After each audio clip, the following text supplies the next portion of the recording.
Okay, greetings, brothers and sisters. So this video is a lot about mocking Alex Jones and his goofiness, and then he exposes Candace Owens for her bullshit bitch Snow, this clown. That there's this video of this guy who's claiming spousal abuse as he wields his hammer like a whiny little bitch, you know. And Candace Owens is, hiding out. I don't know what the fuck she's doing. But it's these grifters, all these grifters competing for eyeballs and attention and things coming together. And so today's Thursday, January 1st. I started this video with a voiceover, and I don't remember what's in it. And then I started making clips that 2 days ago I did the voiceover. And then I started making clips, I believe yesterday, New Year's Eve. And then today I've sort of finishing up the video, and there's all this stuff came in with Alex Jones. It's kind of funny, right? So this is a long video because it has all that's been, 3 days in the making. So here it is.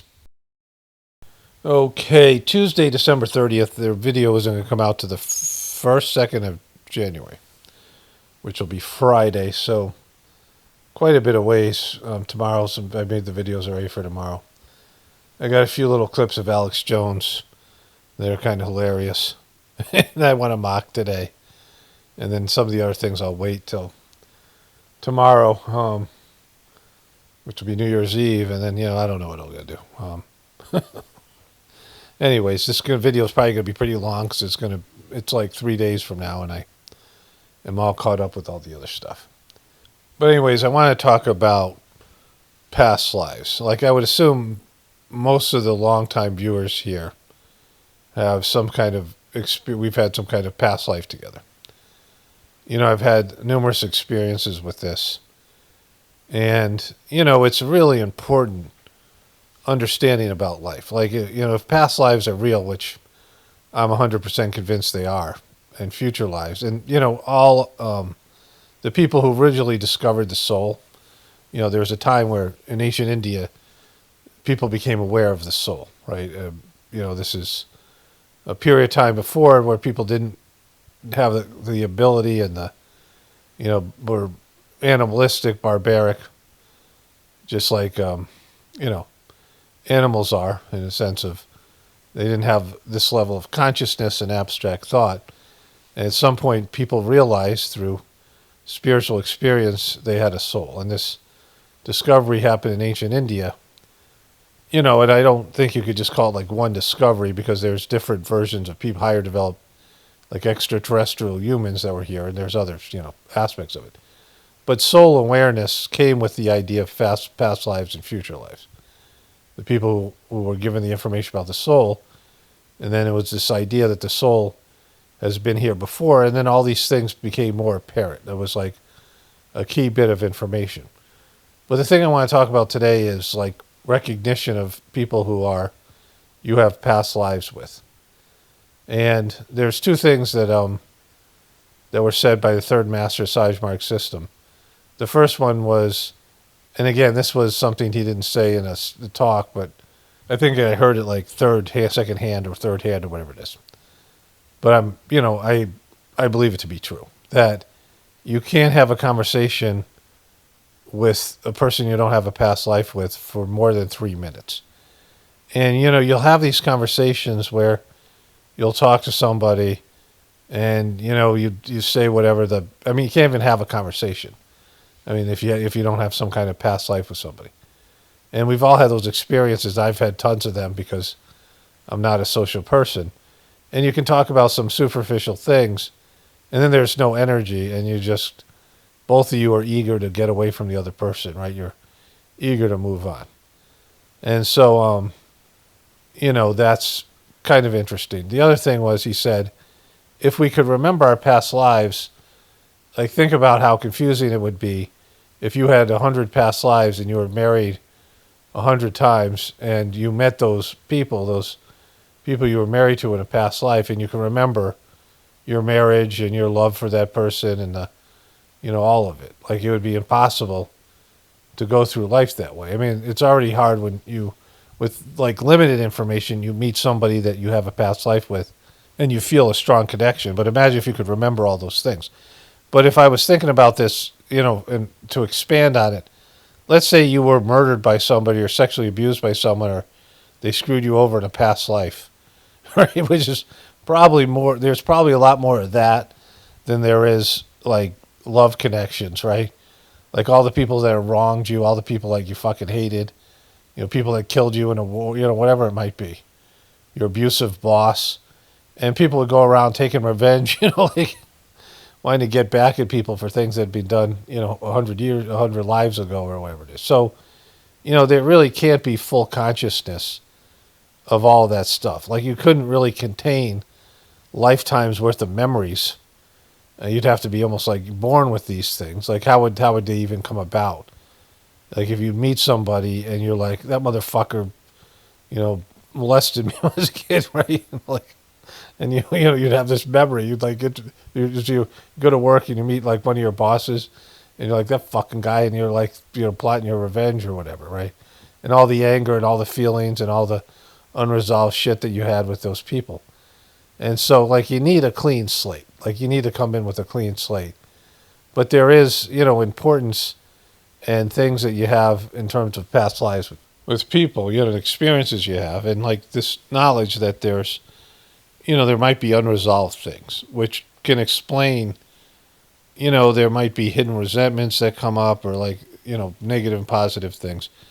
And I've really experienced this in a very intense way at these spiritual gatherings I've went to, especially my trips to India, where, because of the energy that's there, the spiritual energy and the Sajmarg meditation I do.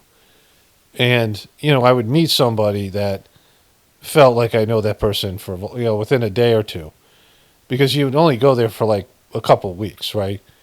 Sometimes longer trips. But, the trips would fly by, be very intense, and you'd have these kind of interactions with people that you had some kind of strong connection in past life, and then you never see them again. Or you see them like one or two other times, and, and it would be like you were strangers. I mean, or by that time, it'd been such a long period of time. But during that period of time, you get really close to people. There was my first trip to India. I came in, and Master Charji was going to travel to various places. I was there for 5 weeks, and I was going to be made a preceptor, at least that was like something a senior preceptor from America in Charji had talked about. And I kind of was in the loop a little bit, but I didn't know what to do. I'm not social. It's a weird kind of, the master-disciple relationship, the way they do it in India, is so foreign to people. And I'm not a person that does well with authority, and, I'm just not social, and I don't know what the fuck to do, right? I have etiquette issues, right? And so there was these old Indian guys that were traveling Charji, and there was a young Russian girl. I was like 29, 30. She was probably like 26, 27. And she had been there for 4 or 5 months, so she was, there wasn't as many people back then that would go to the ashram and stay there. And, I asked Charji if I could travel with them. He said, yeah, go, ask this girl about it. And he pointed out the girl in a way like it meant something. And, the Sajmarg system, they're big into marriage. Like marriage is a huge thing. There's weddings that happen that the master of the system would marry people. And, there's a lot of emphasis on marriage and family. And, I had always been not like good at relationships or, my social issues. And, I just wasn't prepared for adult life. I had, kind of a long-term relationship with this girl who was a nurse, but our relationship turned into a friendship. Like we weren't really romantically connected. There was, like any kind of passion had gone out of the relationship within, a few months, but we got along fairly well. And she got pregnant, and, I asked her to marry me because it was the right thing to do. And then she wasn't pregnant.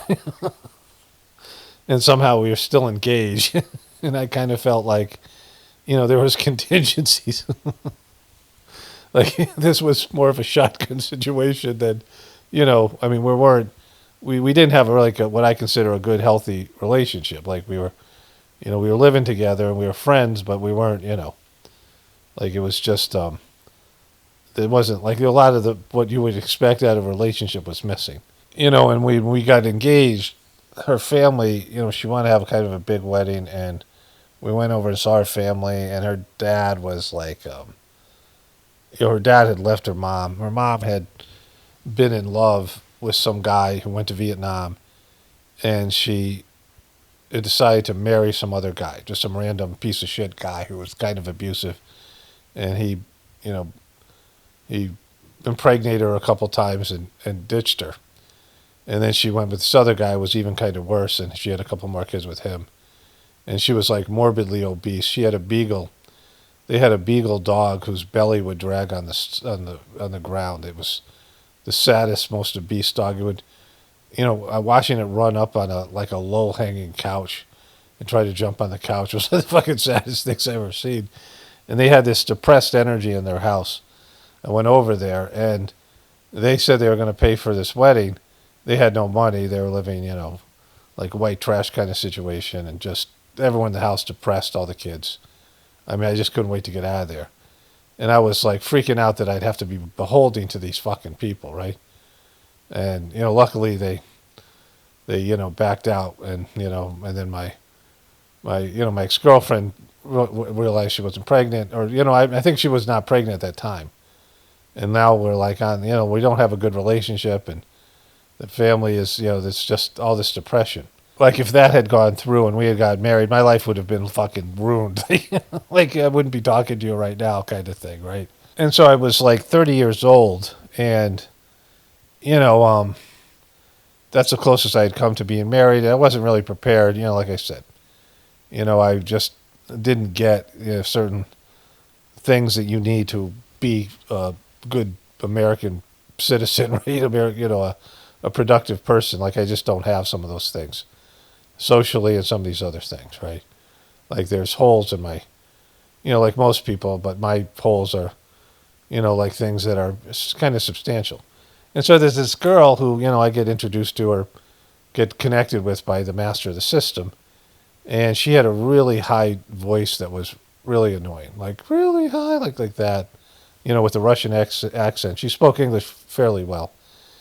And we went through what I would consider like 20 years of a really bad marriage in like 3 weeks. Like we must have had some sort of relationship in the past life that was, a bad marriage or something, some kind of bad relationship. But there was something there.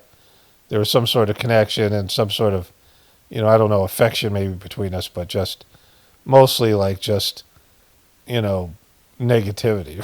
Right? It was very clear to me that was what happened. I've talked about this trip before. I got food poisoning and I almost died. Like I couldn't digest water. And I was just really, really sick.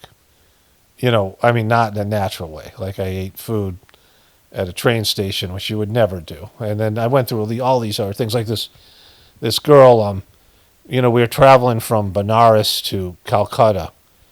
It was like a 14 or 15-hour train ride, or maybe more. And she was in charge. There was, in the beginning, it was just her and me were like the only, non-Indian people there. Like we were the only, we traveled and we weren't traveling. Then there's some other people showed up. Some people I knew from America. One of the preceptors, the people who were charged of giving these sittings from America showed up.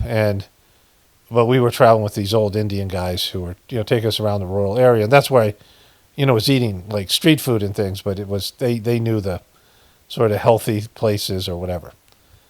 And, I was often restless and irritated. Like I was, struggling with the trip, going through what we call cleaning.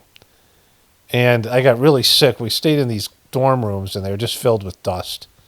I mean, there was just like layers of dust everywhere. And I started to sneeze. I was like sick. Like I was like, more like, I don't know if it was allergic reaction, but I felt like shit. And I was just fucking restless. And everyone's just sort of irritating me. Like people just, and this Russian girl was supposed to be arranged for 24 tickets. Like she was taking all the names, and she was the go-between between the people who were supposed to buy the tickets. And, we might have had an argument or something, or, there's tension between us. And I said, am I going through you to get the ticket, or should I just go do it on my own? She goes, no, you got to go through me. I'll make sure you get a seat on the train, right? And like, without the seat on a train, I'd be left behind in a fucking place in India and have no clue how to get back to civilization. Like it was like kind of important. I traveled with the people who were there. Like you die otherwise. Like it's just, people kind of speak English there. I had some money, but it's not a situation where you can just navigate this stuff yourself. Like you have to travel with people. The train stations, there's like massive amount of trains. There's like, in a train station, there might be 40 or 50 different train tracks and all these different trains, and getting on the right train would be a fucking miracle. And people would give you directions and pretend to help you out just because they think it's their obligation, even if they don't know the right answer.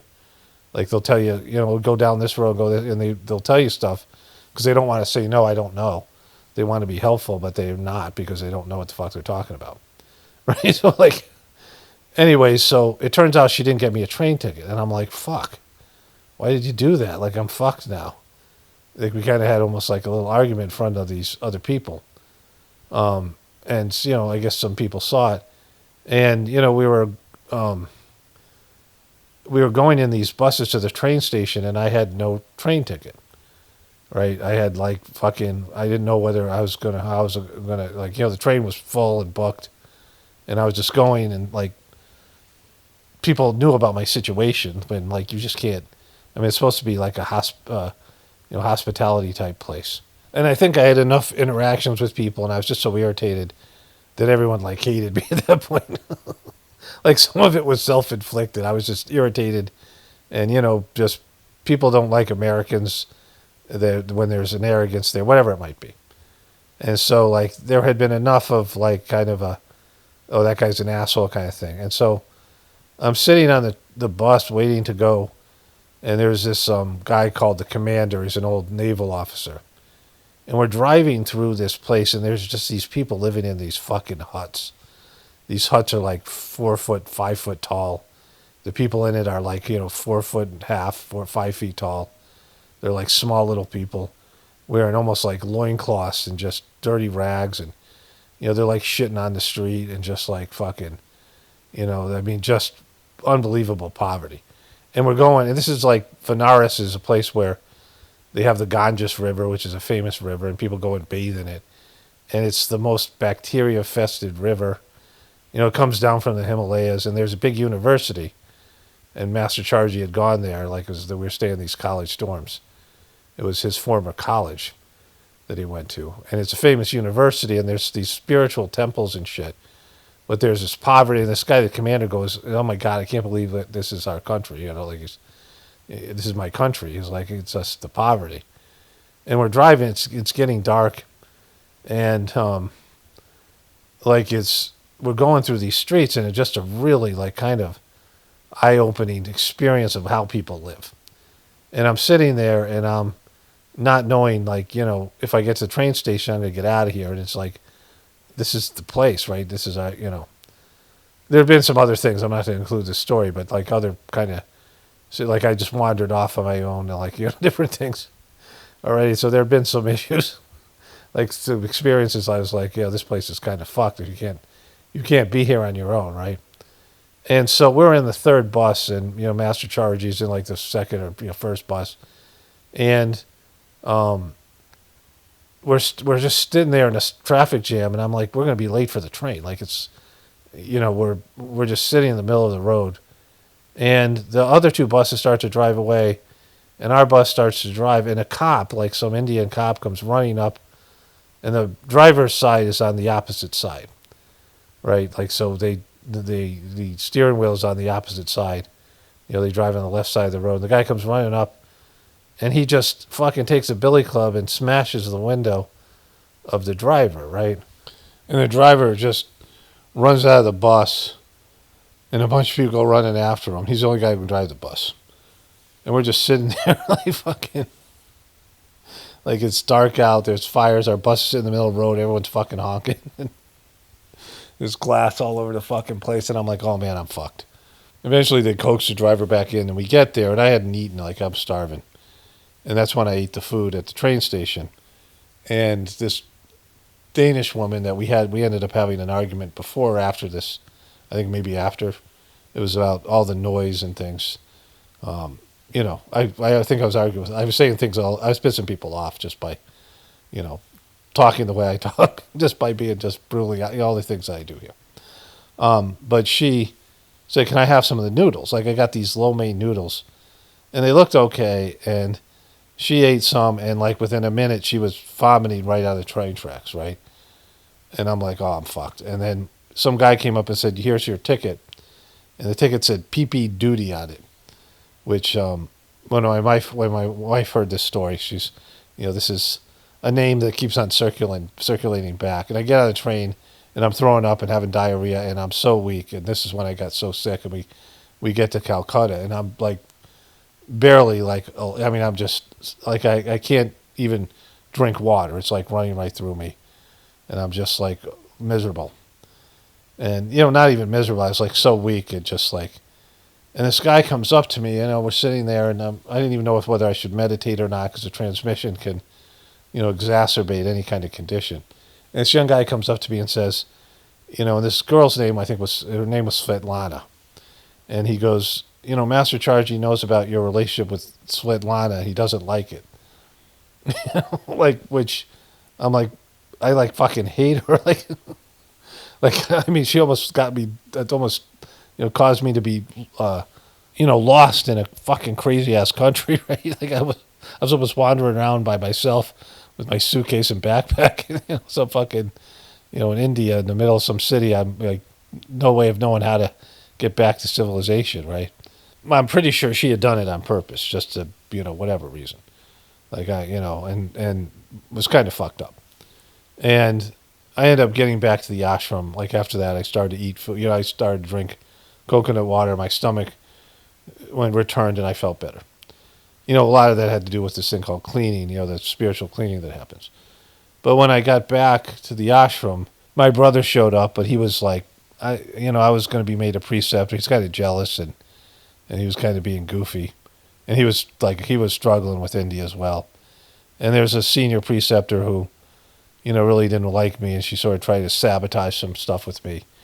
And it was just, I was just not feeling it. I was kind of miserable. But there was this guy showed up from Alabama, this guy named Chris Jackson. He was this black guy that was part of the Mobile, Alabama. There's a bunch of young kids, young college kids, a little older. He was probably around 25 at the time, who all started in Mobile, Alabama. And we know each other a little bit. But he's one of those people that everyone likes, just laid back and really funny. And like he just totally helped me get through the next couple of weeks. Like we got really close. We share the same birthday. He ended up marrying an Indian woman and living there in India. And I used to see him from time to time. It always made me happy because he's just one of those people. And clearly we had some kind of past life connection. And, I went through this intense time and he was just like really helpful. And, I ended up being made a preceptor, but I went through what really like a lot of cleaning, just a lot of negativity came up and all this other stuff. There's a number of other stories I could tell about this, but there was one stands out. There was this girl, she was an Austrian girl. She spoke German. And she connected with me and my family. Like she was probably in her early 20s, a little bit older than my kids. But everyone got along with her, and whenever she was around, like things were just better. Like she hung out with us for like, my family was in India for I don't know how long. And she was there for, we were there for like a 3-year period. But this was like our first trip. And everyone just loved her. She was great. And then she ended up leaving. And like there was a deep sadness I felt. Like almost like there must have been, not almost, there must have been some past life where like we were connected in some way. She died. And then I felt really sad after she left. Like really sad. Like just, in a way that I just don't feel. Like I'm just not that kind of person. And I realized it was some kind of past life thing. And these kind of things happen like all the time. Like I'm saying at these gatherings and, we would meet somebody and you would almost go through a lifetime of some unresolved things that you had with people. And then, when you saw them again, it was almost like they were strangers. They were, it wasn't the same, right? It was like some intense thing that was brought up from whatever past situation, and then it would just dissipate. And then, you'd be friendly and say, hey, how you do? There's still some sort of connection there, but, whatever was unresolved between you would be cleaned out. And so, one of the things that I wanted to convey here is sometimes people, you feel familiarity with people and that you have past lives with them. And sometimes they're like people that are really important to you and you had like some kind of, loving relationship with them. And sometimes they're just people that sucked and it's something bad, like you had a bad relationship. And, just because you feel familiar with people, like initially, there's a connection and it feels good that you're around somebody that, there's these people that just stand out in your life. You might have, 50 different, I don't know, it's kind of a lot, but whatever, 25 different, boyfriends, girlfriends. You might have 3 or 4 serious relationships. Sometimes people have 3 marriages. But in all those relationships, there's people that just stand out. There's people that you meet. You think about like high school. There's only a few people you kind of remember, like that are, especially as you get older. There's significant people that you had relationships with. And then there's, just a lot of NPCs, right? People who are, that aren't a part of your story, right? They're just, they're like extras. And then there's the people who are, primary characters. And sometimes they're people that are good to you. Sometimes they're people that are not. Sometimes they're your friends. Sometimes they're your enemies. But they're, there's something substantial with them. And those are people that have some kind of past association with. And there's, it's like a scripted drama and, scripted story that you're supposed to go through with these people. Whatever role that they play. And those people are more significant. Okay, so that's, that's my spiel. Let's get into the other stuff here. Okay, greetings, brothers and sisters. Tuesday, December 30th. This video is not going up for 3 days, so I wanted to do this while it's fresh. I just made the voiceover about past lives, and then want to get into this stuff here while it's fresh in my mind, and for a variety of reasons. There's a lot of comments. Well, here, let's just play this here first. You're right there. I am Jewish. You don't like Jews? I'm Jewish, okay? I'm Jewish. You understand that? I'm Jewish, okay? Good. There you go. All right? You're right there. I am Jewish.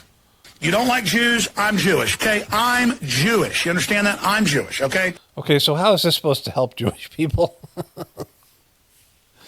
I mean, another piece of shit, unlikable fuck who's turned out to be a disastrous shill. So somebody sent me this. I'm not sure who did. But then I was sent this other video. Okay, so this is, I mean, he just looks more and more like a bad fucking B villain or B villain's buddy, crony. The super villain's crony, all right? His hype man. This came from Candace Owens' Twitter feed, so it showed up on my, Twitter recommendations. And I found another video of her, which kind of exemplifies how bad she sucks, right? And so I just want to get to those things today. But he says this. I remember saying to them, like I said, I got to investigate her now. I got a bad feeling. I didn't have a bad feeling. God gave me a good brain. I already knew. I dropped the ball. I apologize. She's a globalist agent. I dropped the ball and I failed you and I'm sorry. I got to follow my gut every time. It's never wrong. She's a globalist agent. I'm sorry. I dropped the ball. I told everyone how great she was. She was on my show. I was telling everyone how wonderful she was. She was, she's a woman. A woman, not a woman with a dong, but still. Not my favorite type, women with dongs. But, she was a woman. And I liked her. And I said I liked her. But then I realized I didn't like her because she's a globalist shill. She's a shill for the globalists. She works for the globalists. And I knew it. I felt it in my gut. But I betrayed you guys. I was wrong. I don't know what I was thinking. You're both globalist shill, right? This is one globalist shill calling out another globalist shill. I mean, this is, whatever you want to call them. You guys are all a part of this thing. You're all in the show. And you're all doing, disinformation, and you're all lying to your audience and misrepresenting things, right? But this is the part here. And I saw so much more she did. And I love her people threatening me and all their doxing of people and all of it. You think that's going to make me go away? All you did was wake me up. like a nuclear test site waking up Godzilla. Boom. He's Godzilla at a nuclear test site. Woken up. You woke me up. All you Candace Owens fans trying to dox me. All you coming after me and no longer supporting me. Telling everybody I'm a piece of shit shill. That just wakes me up. I eat doxing for breakfast. So just get your asses ready. Because you want a war? I want your war. I want it all. I want the doxing. I want the lies. I want the attacks. I'm going to take you on. Because you work for the deep state and the Democratic Party and the CIA and MI6, and I see your ass. So you just get ready. You work for the deep state. You work for the CIA. You work for MI6. I'm not going to say Mossad because I work for them. But everyone else, you work for all those other countries. I won't say Mossad because I work for them because you know what I am. I already told you. Right? Like you didn't say Mossad, right? That's the big thing here.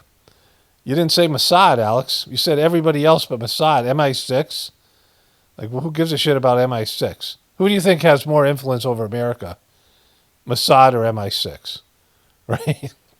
You work for all of them. All you people who, every one of you random dumb fucks out there who like Candace Owens and are doxing me and leaving me hateful comments. Every one of you work for those organizations. I know you do. I know some of you guys work at 7-Eleven, but you also work for MI6. And so, like, just an absolute piece of shit, right? And, you know, he works for Mossad. He's always been easy on Israel. And the thing is that whatever audience he has left, right? Because he needs a lot of money. And so whatever influence he has, I mean, he's taken a beating. You know, he's all these things he said. His lawyers coming out saying he's a performance artist, him saying that he was in the Illuminati, him saying that he's Jewish. You know, for years he wouldn't criticize Israel, never say anything about Israel. I mean, it was just, you know, well known. And all the things that have made him a joke in the truth community. You know, he used to be the hub. He used to be the face of the truth community. All the bad interviews, all the fucking mistakes he made, all the bullshit stuff he's done, that fucking weird lawsuit where he lost a fucking $1 billion for, you know, for minimal, whatever it was, if you could call it even slander. Like all the ways he's been a shill, an inside fucking participant. You know, somebody shackled up piece of shit like Charlie Kirk before Charlie Kirk. You know, doing everything to distract people away from the you know, parasitic relationship with Israel. And, you know, this guy is now committing career suicide as a person in the truth community because he's a person that would always say the official story isn't true. Like, you're actually going with the patsy on this one? Like, with all the bullshit you said, all the outlandish lies and demonic rants that you've done, you're going with the patsy story? It's the patsy! It's 100% the patsy! Everyone else is, you know, everyone else is a part of the deep state, a part of the globalists. The globalists want you to believe it's not the patsy. The official story is the truther story, right? So it's just like unbelievable. I mean, not that Candace, we all know Candace Owens is a piece of shit. And that comes on the heels. Let me show you this other video clip here. Bob, I have amazing news for you today. My apologies for the hiatus. I hope everybody had a great Christmas, but I am here today to bring you some amazing news. I spent the last week doing a lot of research, and I came to the conclusion that a lot of U.S. citizens have no idea the benefits they're entitled to through their tax dollars. So, for example, did you know that as an American citizen, you qualify for universal health care, guaranteed regardless of age or medical condition, with caps on prescription costs? Oh, no, sorry, my bad. That's what American tax dollars pay for Israeli citizens, not U.S. citizens. Okay, so this is Big Swole Poppy. Big Swole Poppy here with his gold chain. I'm not sure who sent me this, how this came to me, but this all came at the same day. And it comes at a time where, you know, I clicked on some of these Facebook things, which you guys know in my previous videos, about groups that are wanting us to fight anti-Semitism. And they're looking for our support. But what they mean by anti-Semitism is any kind of criticism of Israel. You know, criticizing Israel means you're anti-Semitic. And what they mean by fight is to encourage deplatforming and doxing and canceling people who criticize Israel. Like this is, and I am getting bombarded now.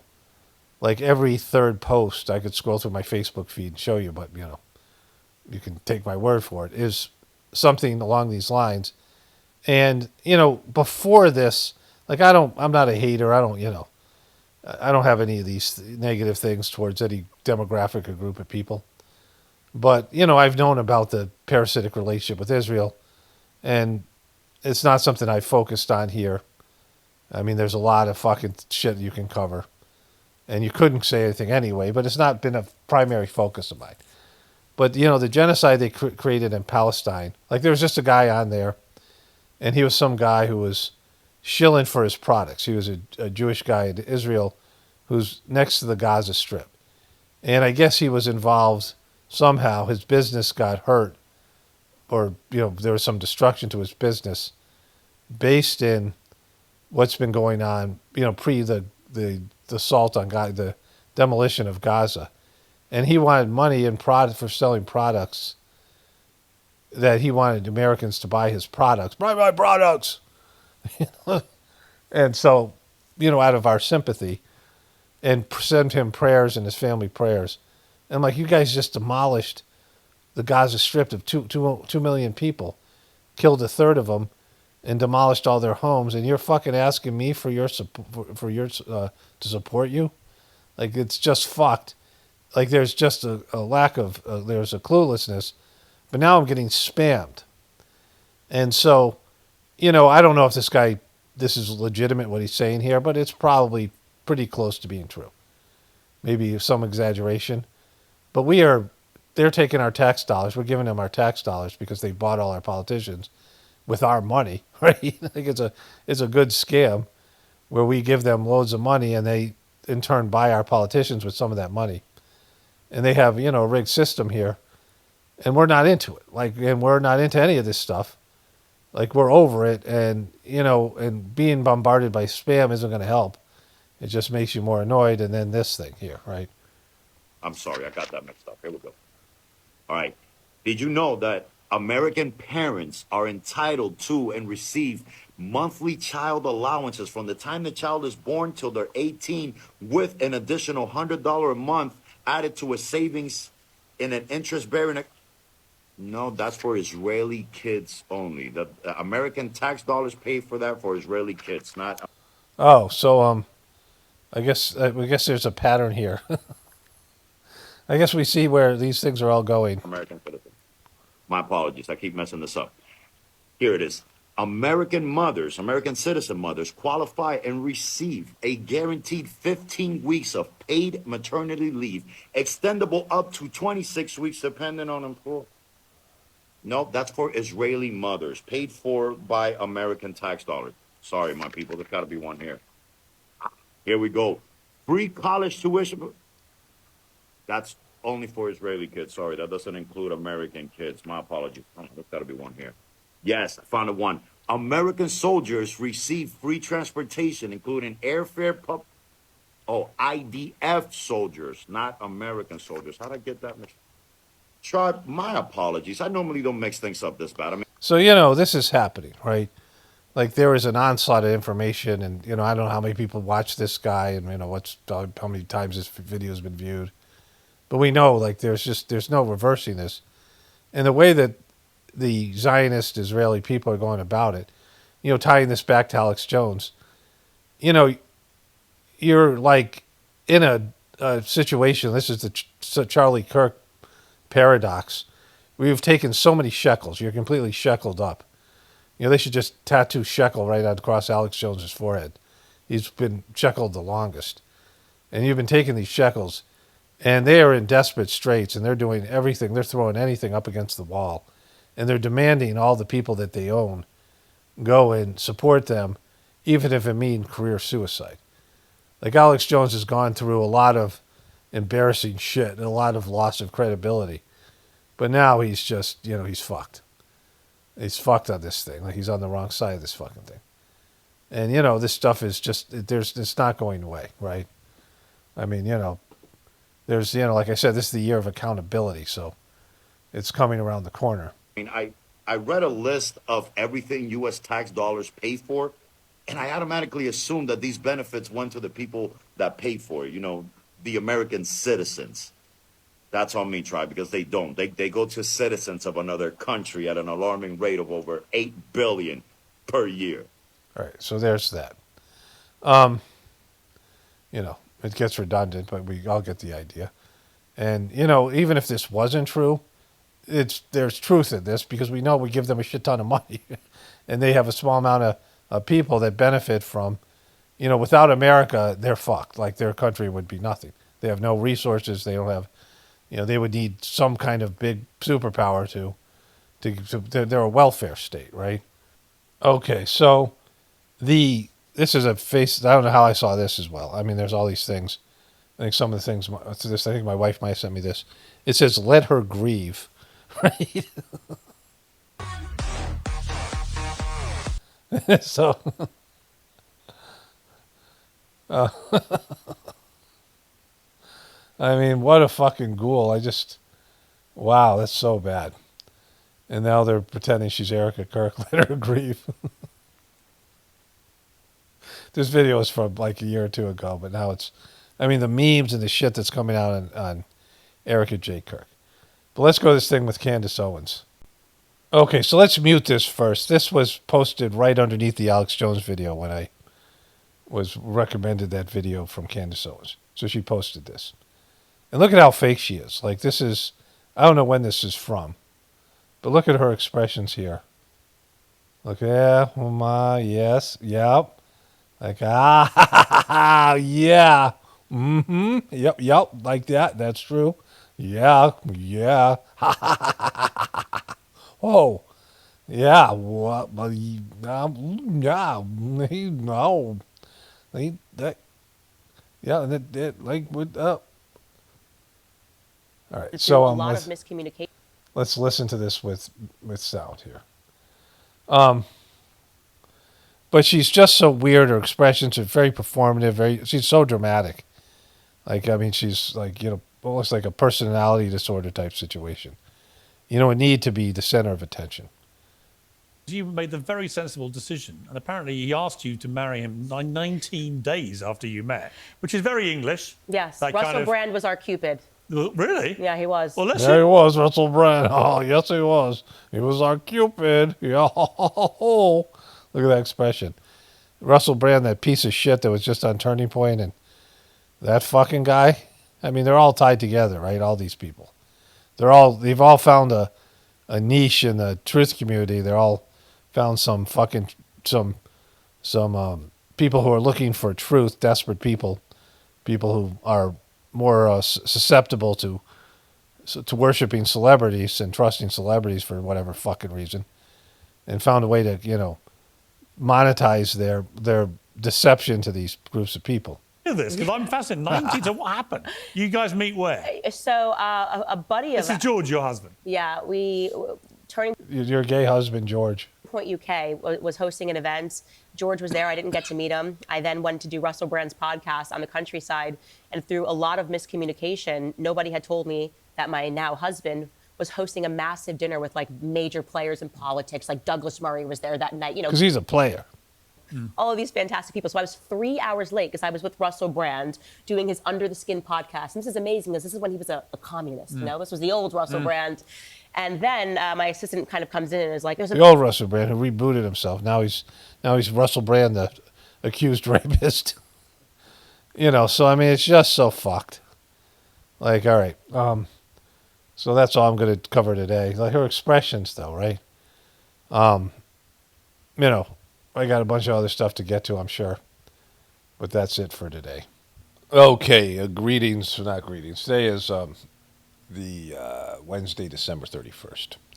New Year's Eve. So there will be no video tomorrow, so I got 2 days more to make this video. And there's big doings in the world I got to get to.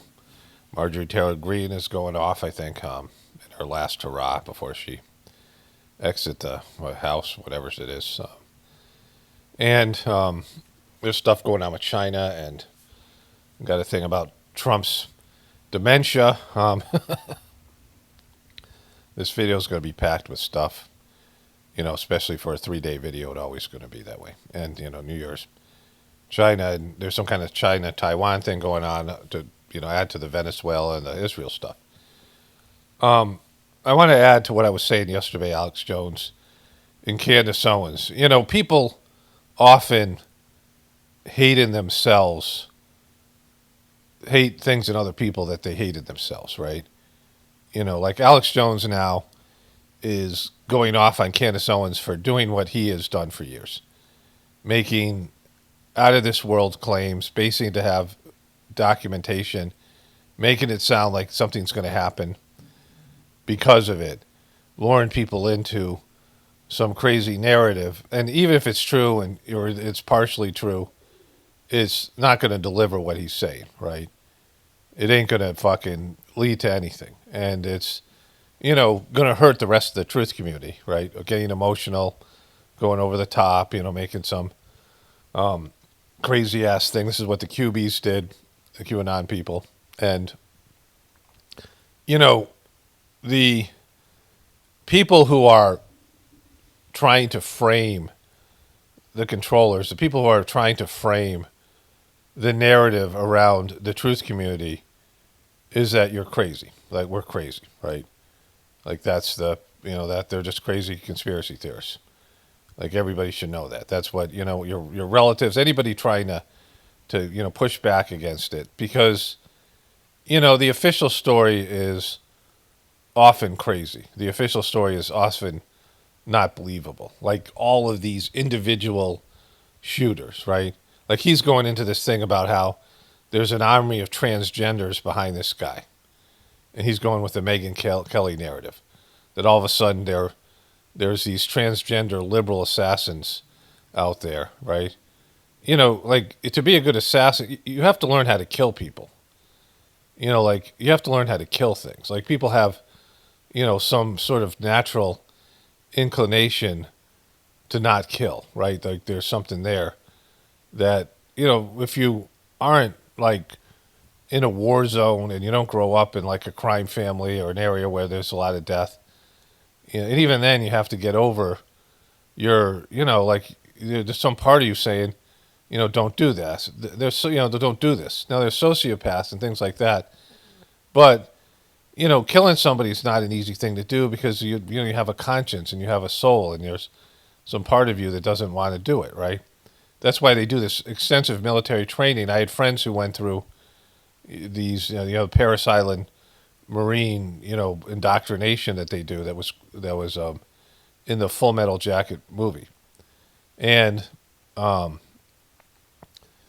they break you down and build you back up. My brother was a drill sergeant in Vietnam, for that stuff. And, we have extensive training, and the U.S. military has extensive training to break people down and make them into killers, right?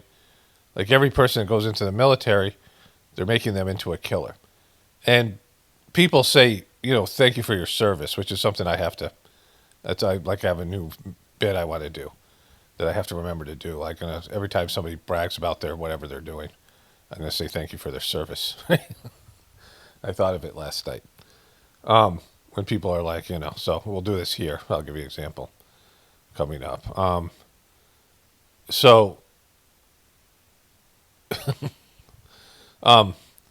They break you down and turn you into a killer. And then people don't want to hire you. They'll say, oh, we support the troops, but they don't want to give you a job because now you've crossed that threshold and you've killed people or you have that, activated in you, right? And they do this like in Africa. They get to these kids, like when they're different countries in Africa, when they're 12, 13 years old, and they turn them into killers. And then they're just like monsters because they'll recruit these kids, will come into like a village and take some kids and turn them into like rebels or, militants or whatever it is. And if you get kids at a certain age, like 12 or 13, they just, like, when they're, just becoming adults, and you turn them into killers, then they have like no conscience, and there's the whole thing. But, this idea that, and then there's a difference between killing somebody and an assassination, which takes meticulous planning, and, there's a lot of things that would go into like what happened with Charlie Kirk, right? And this guy, and these other people saying there's a bunch of transgenders out there that are all, it's all these liberals. And come on. It's silly. It's crazy. It's not believable. Like, the official story is not believable. It could be true.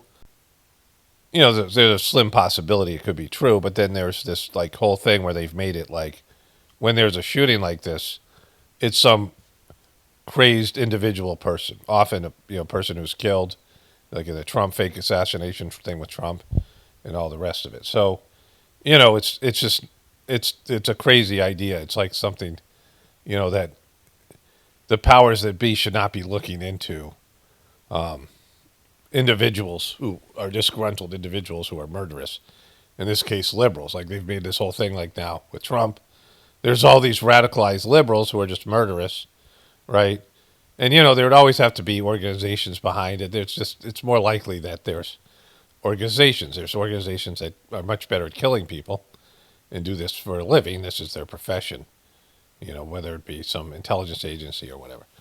But Alex Jones, is somebody who has hurt the truth community immensely. There was a time where his show was somewhat good, like he'd have good guests on there, but he's always made crazy-ass claims, and he's always been a shill, somebody who's a COINTELPRO working for the governmental agencies, most likely CIA, and, and Mossad. And he has been, a disinformation agent and somebody who brings the crazy, who brings that narrative, the crazy right-wing conspiracy theorist, that hurts all of us, right? Hurts the people in the truth community. When he did that interview with Piers Morgan, that's when I knew he was a piece of shit. Like, people have their moments with Alex Jones where they realize, he's fucking a cancer on the truth community. Just as much as Candace Owens is, right? Because, appearing crazy is the one thing you don't want to do. Like, you want to, you have to be extra vigilant to appear reasonable and rational. And going on these wild demonic rants and doing these things. And getting emotional and just, and making up like crazy stories and chasing these, these rabbits down the rabbit hole, right? These weird fucking, tangents that are not believable, like the fucking Egyptian planes and this stuff. This is Alex Jones 101. And he's pissed about it. Like, he's pissed about, her using the model he created, right? If it's an information war, then you don't want to fucking make things so crazy that people don't want to talk about it, to other people, like, sane people, people who are, have standing and reputations in the community aren't going to talk about Egyptian planes. And Egyptian planes is exactly the kind of thing that Alex Jones would do. So this video popped up, and you're not Americans. You're absolute 100% high-level Mossad operatives. My God. I bet Levin's a colonel in the Israeli military. Now, this has gotten so out of hand, and people have turned on Israel so much, I'm going to warn Netanyahu, and I'm going to warn these Mossad agents right now. And I'm giving you my real advice, and I'm known at the FBI, the CIA, everywhere, have tried to hire me for my ability to understand this stuff as a top analyst. I mean, seriously. Thank you for your service. That's an example. Let's go back, though, here. Agents right now. And I'm giving you my real advice, and I'm known at the FBI, the CIA, everywhere, have tried to hire me for my ability to understand this stuff as a top analyst. I mean, seriously. How are they going to hire you when you already work there? That's my wife's joke. And so I thought it was just the FBI. So I was going to change the joke to, how are they going to hire you at the FBI when you already work for the CIA? But he said both the FBI and CIA. So what he said there is so fucking retarded. Like, this is classic Alex Jones, right?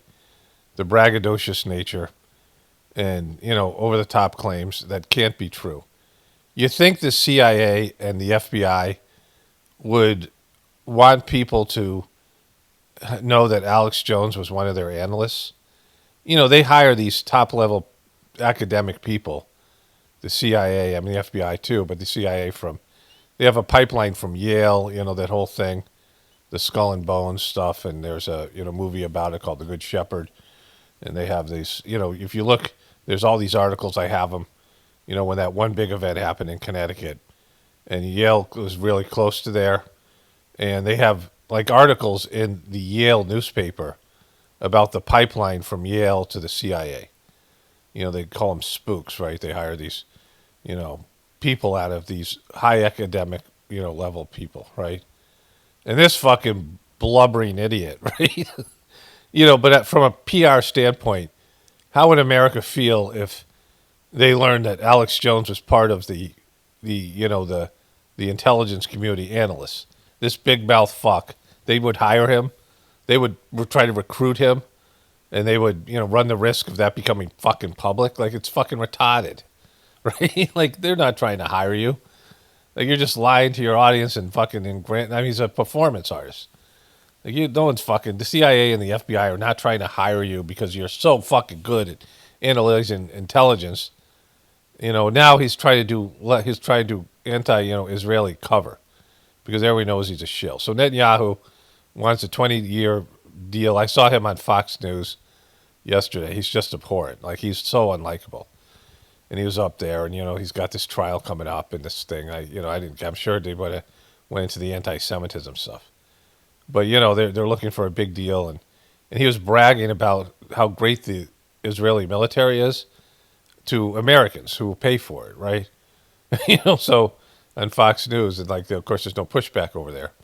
Rupert Murdoch is a huge Israeli supporter. But so Alex Jones is, you know, he knows that he's fucked on Israel. He knows that his audience is aware. Like, you know, I mean, I don't even know what he's got left in terms of audiences, but, you know, the people that are there are really fucking stupid. Like, really the stupidest of the stupid.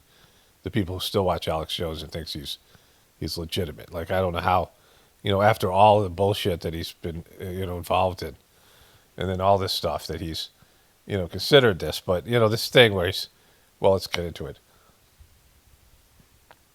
But you don't have to be that smart to know this. You're not, if you actually trigger this, you're not going to get out of it. You think because you got nuclear weapons, this is going to end up okay? You're going to get Israel destroyed and probably the rest of the world with us. So, with humanity. With us. With us. With humanity. Not that I'm Jewish or a part of this. Yeah, with humanity. I didn't mean anything. I didn't mean anything else there. So, does he think that Netanyahu watches his show?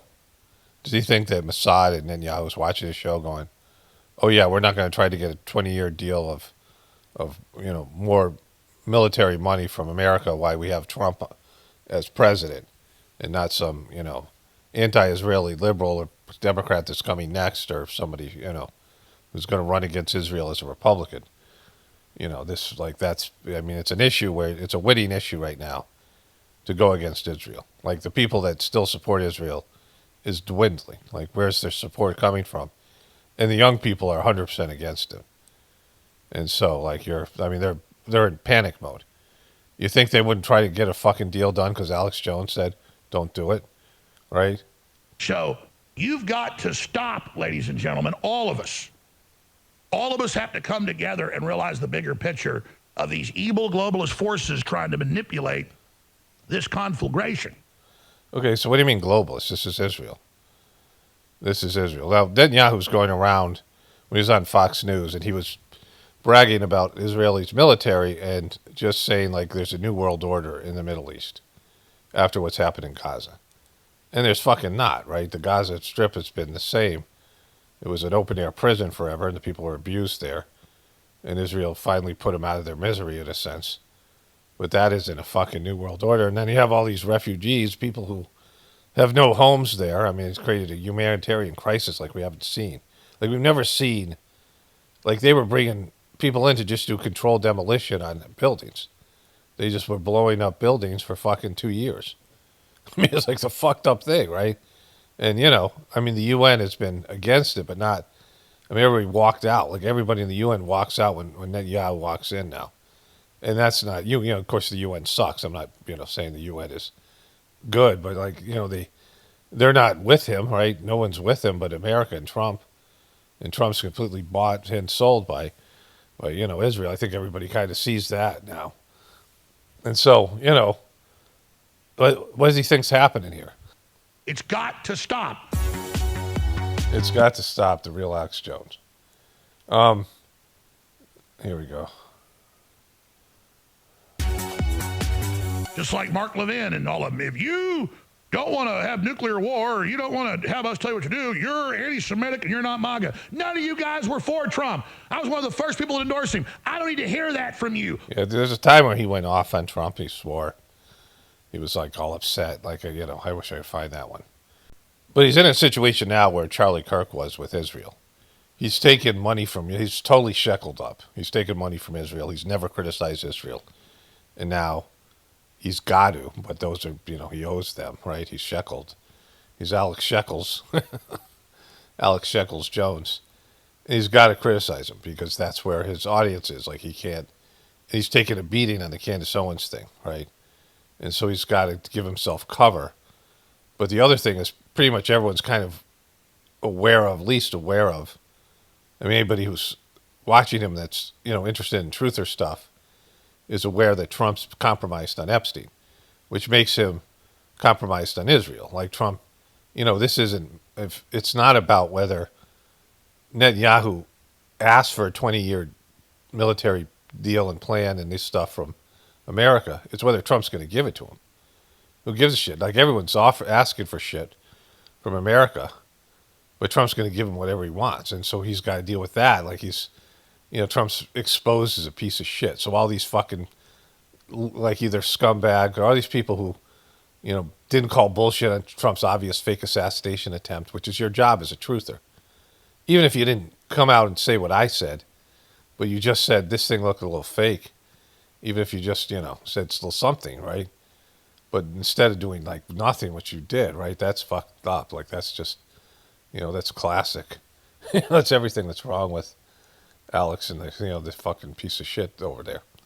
All these people who saw the Ketchup Gate thing and didn't respond. And so they're fucked on Trump. They're fucked on Israel, right? They're fucked on the economy, and they're fucked on MAGA. And, you can't reverse and pretend that you weren't a part of this and you were right. You're someone who sees things, and so much so that the fucking FBI and the CIA want to hire you. Pro-shot, pro-open border, pro-world government, pro-censorship. You're not Americans. You're absolute 100% high-level Mossad operatives. My God. My God. You're 100% high-level Mossad operatives. My God. Just like me. I've been a Mossad operative forever. Buy some tangy tangerine. I bet Levin's a colonel in the Israeli military. And I'm only a private. What's up with that? I just cannot take it anymore. I want my colonel. I want to be a colonel. Where's my badges? Where's my stars? Where's my shekels? And I don't hate you because you're Jewish. I don't hate you because you're Mossad. I hate you because you're trying to bully us and get in our face and acting like a bunch of assholes and then energizing the Nazis. See, because I'm actually thinking multi-level, dumbass. Dumbass? Look at him go. Has he even got an audience anymore? Like, who watches this guy? But they're not actually that dumb. They think they're creating a big crisis and they'll come out on top after some synagogues get hit soon, which I said. Oh, look at him calling for false flags. Going Tucker is coming. And I've told people that are doing nothing but go after Israel constantly, I go, you think you're getting all this attention and all this stuff? What happens when the Democrats use this to blow up MAGA? And they know how much power you got. They're going to throw you in prison. Okay, so yeah, he's the whole issue with that is he's not being realistic or he's not being truthful. That it was the young liberal kids in college campuses that started this, movement against, Netanyahu, against the Gaza Strip stuff. So, and then the Republicans folded in. There's always been some Republicans there. It was evangelical Christians that have been the problem, and that's part of his audience, right? So, but he's trying to do left-right cover here. He's trying to do Israeli cover. But everyone knows he's been a shill forever. I mean, and then, he's been shackled up. There's only so much he can say. And so, this is classic Alex Jones. Let's move on. Let's see if there's anything more about him and Candace here. There's one more piece here. The leather isn't working for you, bro. He's just falling apart here. Much like Trump. Smart lady. ElizabethLane.co. Smart And lady. she works at it heads up Lady. Unified TV COO. And so it's great to have you here. We were going to get into geopolitics and the world. We're still going to do that. But you, we talked about this some after the show or after the interview yesterday. You want to give your view on the Candace Owens controversy, what you call that. Absolutely. I mean, what's going on with you and Candace is very damaging, I think. It's very damaging. It's so damaging. I think this is, she did an interview with Tucker Carlson, I think. And I understand your point of view and I understand where she's coming from. So I think it's important to The peacemaker, right? They always have a peacemaker. Bring in the peacemaker. be unbiased. I saw Harrison was here in front of me, and you guys, well, he works for InfoWars, right? I would argue bias there a little bit. So my perspective on Candace is very simple. Candace is investigating her friend's death. Yeah, because the guy who stabbed her in the fucking back and chose Israel over her. And, America and Eric and married America, right? Right? So she, from the get-go, told the audience that this is going to be a raw investigation. This is going to be an open investigation. I don't know what I'm diving into. Something smells about this case. It smells like Egyptian airplanes and the French Foreign Legion and Fort Wachachua. And I'm willing to solve it. Now, I want you to kind of take it in perspective that she's doing a show every single day. Now, it's very different when you get on, like I do that myself. I get on and I read people world headlines and I comment on multiple different things for an hour, right? It's much harder when you have one topic that you need to investigate and you need to feed your audience something every single day. Yeah, so you got to make shit up. And you got to keep them. You keep the rabbit hole going forever. But it's something that's never going to be resolved, leaving them with unresolved things, cliffhangers. Every show that you put out there. All right, and you have to stay with the facts because everyone, and I've done this, who has actually done a real investigation in any case, it doesn't matter. I worked with NYPD, Memphis PD, LAPD detectives, and everyone will tell you, especially in a criminal case, that when you're doing an investigation, there comes a time when you're on a wrong path. And you will find out eventually that it's a wrong path and wrong lead, and you're investigating wrong people, but then you put an end to it and you move on. Well, Candace gets the same right, don't you think? Like, she's the same right to just put out this fucking stuff and ruin people's lives and say shit that is based in speculation because she's got to feed her audience because of this fucking bullshit investigation he's doing. And that, there's not, I mean, look at the damage that's done to all these Egyptian planes, right?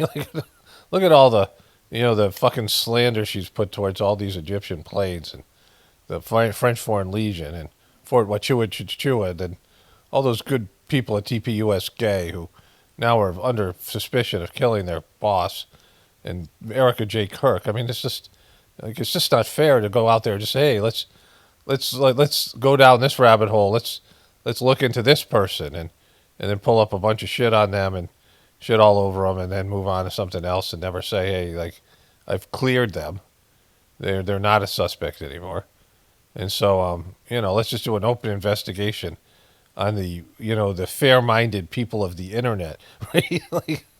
said it from the get-go. Listen, I'm taking you on the ride here. You're coming with me. She gets a lead. She brings it on. She talks about it. Now, I've heard a couple of accusations against Candace that, well, she said Erica Kirk was part of this. Like, here's what she never said. She actually never accused Erica Kirk to be part of anything. She instigated. Okay, so everybody who does what I do here, all people who are in the truth community, this is what I'm talking about, being a reasonable, rational person. If the official story, this Patsy, this lone gunman, isn't true, and there's a larger conspiracy here, they have to get the fucking widow.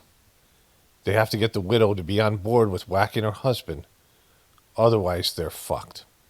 There's still these 9/11 grieving widows out there. Look at the Tillman guy, Pat Tillman, and his family, right? But something of this nature, if you're going to whack Charlie Kirk in public, and you got this wife who's a performative, fucking, stage whore, somebody who wants attention, who wants power, whatever she is. You can't have her turn on you. You can't have her go, I don't believe in the official story. There's just no way that will show that the people don't believe the official story now. And imagine if Erica Kirk was like, yeah, this is Israel killed my husband. What if Erica Kirk came out and said, Charlie was worried that Israel's going to kill him, that Mossad and these assets were going to kill him. Like, what if she said that? Like, I mean, imagine how just with this stuff with Candace Owens and the rest of it. So they have to have her. And she's so fucking fake. Anybody who claims to be a truther, all these pieces of shit, including Candace Owens. Candace Owens called her out a little bit when they went at it, when Erica Kirk was started to, talk shit about her. She called her out on that weird fucking thing that she did with the coffin. But the speeches, like, everyone fucking hates Erica Kirk. She's not likable. Like, no, I don't see any Erica Kirk fans out there, right? And I think if there are, they're fucking paid people. They're like bots or whatever. Like, I can't imagine anybody she's unlikable. She's fucking the worst, right? But if she had come out and said any of these things, that, any conspiracy theories about her husband, the fucking thing would go, the official story would fall apart. I mean, Trump would, if she went after Trump or any of these people, it would be irreparable damage. Because all those people would be with her, like they're with Candace, right? You don't like Candace. I'm sure most people don't really like Candace or mannerisms or, I mean, she's funny. She's got some good jokes occasionally, but she's just annoying with her facial expressions and all that shit. And, but they're with her. They'd be with Erica Kirk. They say the word. So they have to get her before even anything like this could happen. She was already theirs. Like, they own her. And so she's an asset. She always has been. Like, through her whole marriage. It was not a fucking real marriage. Whatever the fuck she is, all her weird shit. She's an actress and a model and a, performative person, right? And so, like, all these people should be saying that. Like, it's Truther 101. And so, let's move on here. Let's see what Alex says back to her if she's, here he is. That Cash Patel ordered a cover-up of accomplices, foreign and domestic. Include anything myself. Like, can you give your life that Erica Kirk is absolutely innocent in here? No, because you don't know. Maybe 99% you can say, yeah, she's just a widow, and I don't think that we should be focusing on Erica Yeah, Kirk. but I mean, her talking point is she's the only one investigating it.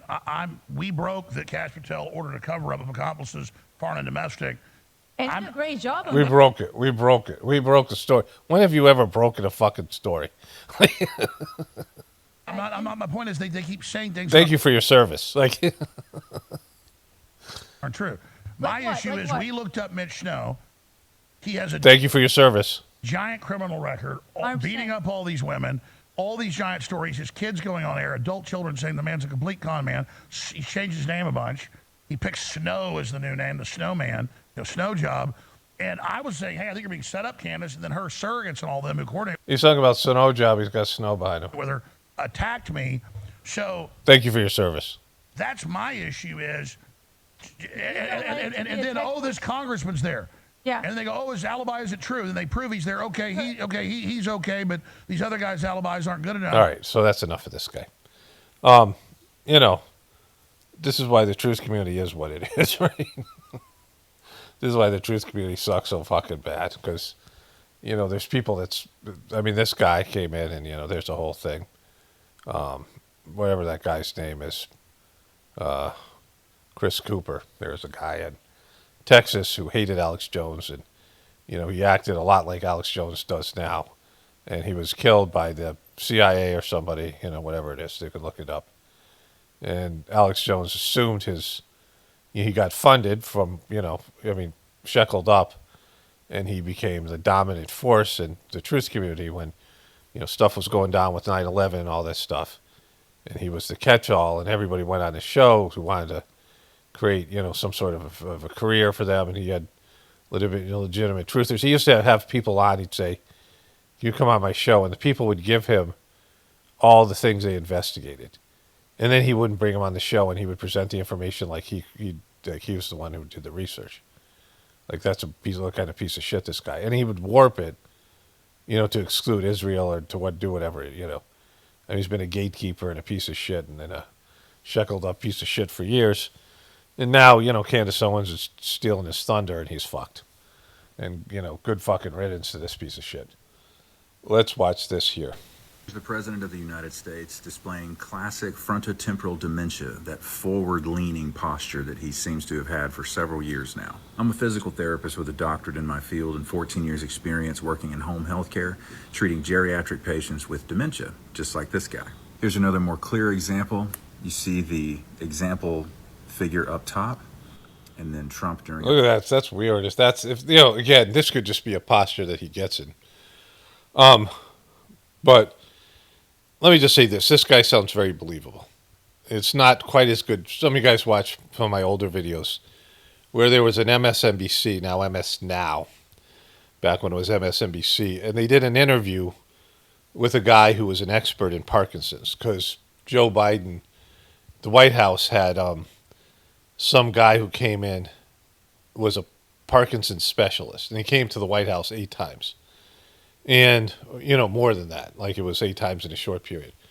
And they sold out some Marine guy who was guarding, who was doing some official, like there was a Marines who were posted and worked inside the White House.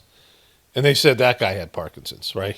So, he's like a young man who, was handling weapons, right? He was a Marine, and they sold him out. But MS Now had a doctor on, and he said Joe Biden had classic Parkinson's, and he did a differential diagnosis. He did a differential diagnosis between Alzheimer's and Parkinson's. Like they show similar symptoms, just like this guy's going to do here.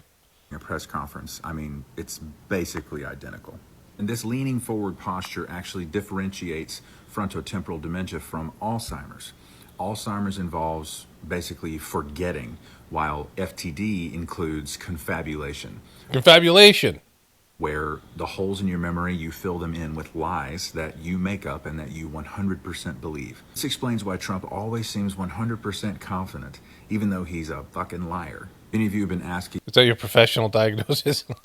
me, what is the cause of expiration for somebody with... So what you're talking about here, Trump was a liar before, but what you're talking about here is brain damage, right?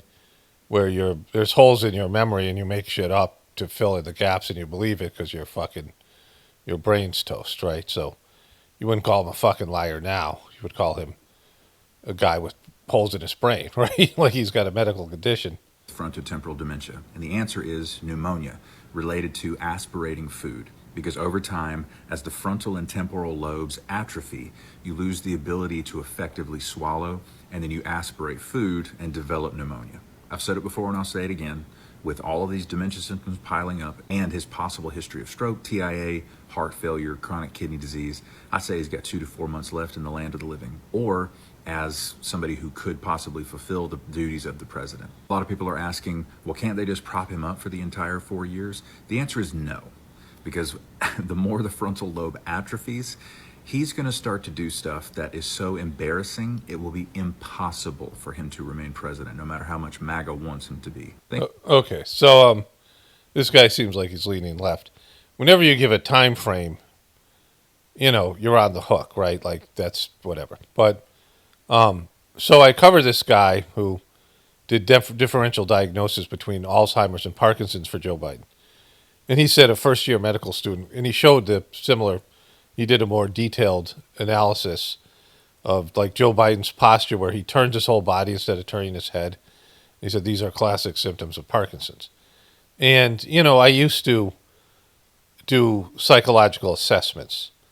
I have a master's degree in counseling, and, I took the assessment class, and I didn't feel comfortable just doing a psychological. We had to find somebody that we didn't know. Somebody like we'd have to find like some person who wants a psychological assessment. And, I'm just not a social person. One of my classmates said, I have a friend who's a girl who wants this done. A young woman who was like 25. And she had issues with her dad. They do adapt, draw a picture, and there's just, and you can just, I don't know how to explain it, but it's something that I'm good at, reading people. And also, of course, I did the Sajmarg where you transmit to people and you read their spiritual condition. But like, there's something that just happens where you see things, right? You it's like you get into this mode and you see things, and everyone can kind of learn to do it. Some people are better, have more talent than other people, depending on whatever your spiritual, your intelligence level, your capacity, how self-reflective you are. I don't love the psychological, the DSM-5, but there are stuff in it that's true. It's a negative, just like I don't like allopathic medicine. But people who work in these fields, you start to see it. Like, you could just see it when your relatives, why is Grandpa putting his shoes in the refrigerator, kind of thing, and you just start to see it, right? And I knew Joe Biden was fucked in 2019. I mean, I don't know how anybody didn't. Like, he was just showing signs, right? And I don't work specifically with that field, but you just, you learn to see things in people, right? Narcissism, personality disorders, and, manic depression, and, oppositional defiant. And there's these behaviors, and there's psychological tests, and there's, physical tests, there's, cognitive tests. There's all these things out there. And Trump and Joe Biden are fucking old, right? 80 years old in a job that ages you. Like, the people who go and do the presidency, no matter how fake it is, no matter how handled it is, they age like twice as quick, twice as fast as you would in some other job, or 3 times as fast, right? An example of this is Bill Clinton's actually younger than Trump, and like 1 year or something younger than Trump, and like 3 years younger than Biden. And he's fucked. Like, he's had like heart surgery, heart fucking, I mean, he's a shell of himself. And he was president, I don't know, God knows how long ago. And this stuff takes a toll on you. And you see what happens to these people. And when they fall off the cliff, they fall off the cliff. And Biden fell off the cliff while he was in the White House. I mean, he was falling off the cliff already when he was campaigning. They had to hide him when he was campaigning. And then he fell off the cliff there. But the difference between Biden and Trump is, Trump is out there every day. Every day Trump is public. He's somewhere out in the public. And he's, a public person. And if he just disappeared, like they did with Reagan, they did with Biden, people would be like, what the fuck, right? And so, especially if you see him, like he starts falling down like Hillary Clinton. I mean, this is what happens when people get old. And you're in a rigorous schedule. And like, just as you get older, you don't always have it, right? Like, some days you just don't have it. Like, I go out to do my work outside and I, pull some kind of muscle, you're stiff and you're just, like, you're expecting to have a big day where you're doing physical work and things. I mean, and they're not even doing that, but they have stress level stuff. And your body just isn't there. We saw this with Mitch McConnell. He started babbling to himself, right? Like, you just have these moments. And, Trump already has issues, and like, just in terms of his credibility slipping with the right, and people on the left hating him and all these things. And when he starts falling apart, especially what we just went through with Biden. And so, and it's really bad because it's at a time, well, you guys, you've heard the Whispers of the Brighter World message if you listen to my video that I put out today on New Year's Eve that's going up today. This video you'll see on January 2nd. And so if you've seen that video, there's things that are moving. Let's go to the Taiwan thing. Okay, so there's a report that CIA did a drone strike inside of Venezuela, which, I don't think there's anything more I have to say about that than that, right? Escalating tensions between Venezuela and America. America, they have a hard-on for Venezuelan oil. Trump does, and, Trump's senile now. We know he's, like, fucking falling apart mentally, and, he's losing his shit. Marjorie Taylor Greene is going on a whole thing with him. And, like slamming him and, that kind of thing, which is, I mean, just think about that 6 months ago. Like, and you can always see these things with coming with Trump, because Trump has bad breakups with anybody he's close to. Like, everybody turns on him, he turns on them. This is how he deals with relationships.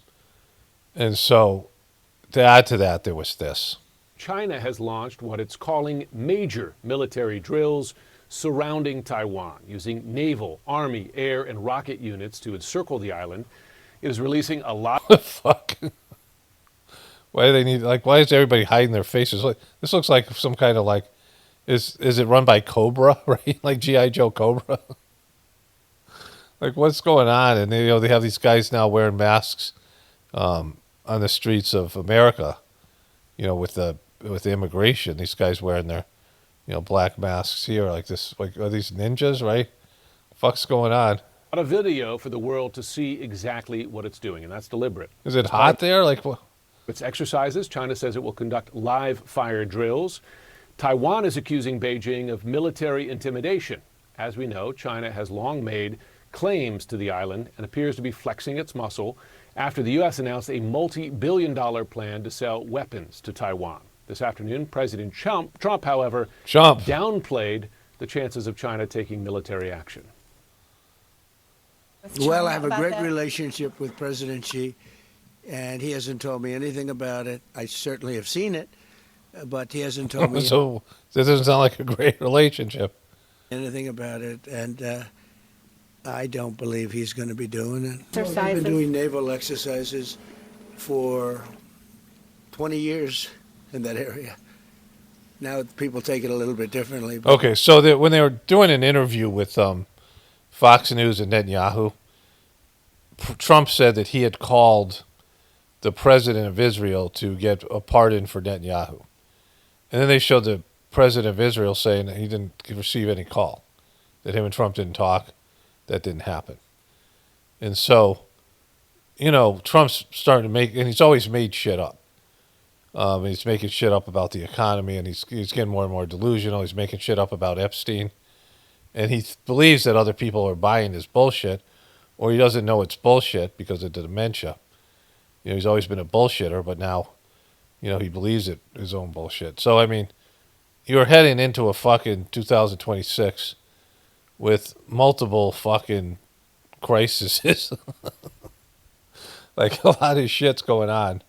And this guy's falling apart. He's not. He was never great mentally or emotionally, and wasn't really suited to be a leader. He's not a leader. He's a grifter. And so there's that. Trump and Netanyahu united on the future of Gaza. That's not what this clip is about. This clip is, my friends will get hurt. Marjorie Taylor Greene claims Trump was angry over her. And then it stops there. Yeah, and to that point, even before her real falling out with President Trump, Marjorie Taylor Greene said she wished Air Force One would be parked at home. She felt the president was just simply focused far too much on foreign affairs. And a lot of people are talking about Marjorie Taylor Greene in Washington today, and that's because of a new piece in the New York Times Magazine, which takes an in-depth look at the Republican congresswoman from her break with President Trump to her announcement that she will not return to Capitol Hill in January. Revelations from the interview include her own realization that she was part of a, quote, toxic culture. She was part of it. Like, she was so toxic, and now she's realizing she was toxic. And you know what? Whatever legitimacy, she's walking away from this thing, and she's saying things that are, like some personal growth. I'm not going to shit on it because, at least she's on the right side of stuff now, whatever. So, maybe she's changed. You hope for the best for people. Following Trump's speech at Charlie Kirk's memorial, where the president spoke about his differences from Kirk. he did not hate his opponents. He wanted the best for them. That's where I disagreed with Charlie. I hate my opponent, and I don't want the best for them. I'm sorry. I am sorry, Erica. Joining us now, the author of that piece, staff writer at the New York Times, Robert Draper. Oh, look at this fucking guy. Robert, good to see you Robert again. Draper. Let's just start there quickly. There's a lot of material to go through this blockbuster piece. Congratulations on it. But certainly, let's start with Greene's own realizations that she was, I'm paraphrasing, but only slightly, part of the problem. That she embraced this sort of culture where you mocked your enemies and looked down on others. And then when she realized that, once she was on the receiving end of, criticism, fierce criticism and nasty nicknames. I think she said something, I don't know if I have it here, or maybe I saw a headline, where she said that Trump didn't have a soul or some kind of shit like that. He's not a Christian, whatever it was, because of his Charlie Kirk comment. From President Trump, and she started to fear for her own safety. She realized that she had contributed to poisoning our politics. That's right. Well, I think she experienced an epiphany, Jonathan, at the Charlie Kirk Memorial, seeing this contraposition of Erica Kirk on the one hand saying, you know, I forgive Yeah, Erica fucking fake ass Kirk. my husband's killer, and Donald Trump. You're a legend. I'm saying, in effect, I hate my enemies. To her, the one modeled Christianity much more Fakely. obviously than the other, and she began to realize that she had strayed from her own Christian faith in following not so much MAGA ideology, but MAGA behavior as seen by Trump. And you know, she had suffered some, you know, she felt like the president had not been sufficiently supportive of her as she scanned about for other political ambitions, perhaps running for the Senate, and began to realize that loyalty with President Trump was basically a one-way street. And so that set the stage for her feeling somewhat liberated to disagree with him about various policies, which finally culminated in him issuing his attack on her, which was alarming to her, as you mentioned, Jonathan, but I think even more so because death threats were then levied against her son, Derek, who is a very non-political fraternity boy who's in college. And I think that's when she realized, you know, that after for so long, Fraternity boy, believing that violence was the province exclusively of the left, that in fact there was violence coming her way from the right. Yeah, and her conversion. All right, so there's that. Look at these guys. Look at these fucking ghouls up here. Thank you for your service. I got to keep this thing going. Like, I got to, remember to do it. I think I've called Chris Hayes the pie-faced lesbian, from that sketch on Saturday Night Live, which is an NBC show that pretended that he was Rachel Maddow, like they confused the two. Saturday Night Live sucks, but that's funny. And this guy's in for Chris Hayes. This shows you, they all go on vacation during the holidays, right? Because I've never seen this guy before. Donald Trump thinks the economy is going really, really great. I do want to talk about the economy, sir, here at home, and I wonder what grade you would... Like, what the fuck, right? Are they just rolling out the fucking aliens, like, right now? ...give A your plus. economy? A plus. Yeah, A plus, plus, plus, plus, plus. Fuck. Yeah, as a college professor, that wouldn't be my grade. In the real world, more than 2/3 of Americans, 68%, say economic conditions are getting worse in America. And after tomorrow, about 20 million Americans will see their health insurance costs spike when Affordable Care Act subsidies expire. That includes Trump supporters and former leaders of his coalition. In a new interview out... What the fuck kind of picture is this?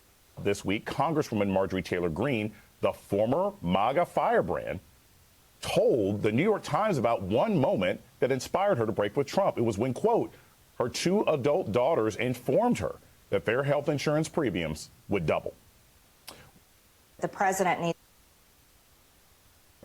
needs to be aware that he's a billionaire, president of the United States, and you can't gaslight people and tell them that their bills are affordable. And you can't tell them that the economy is an A+++. You just can't do that.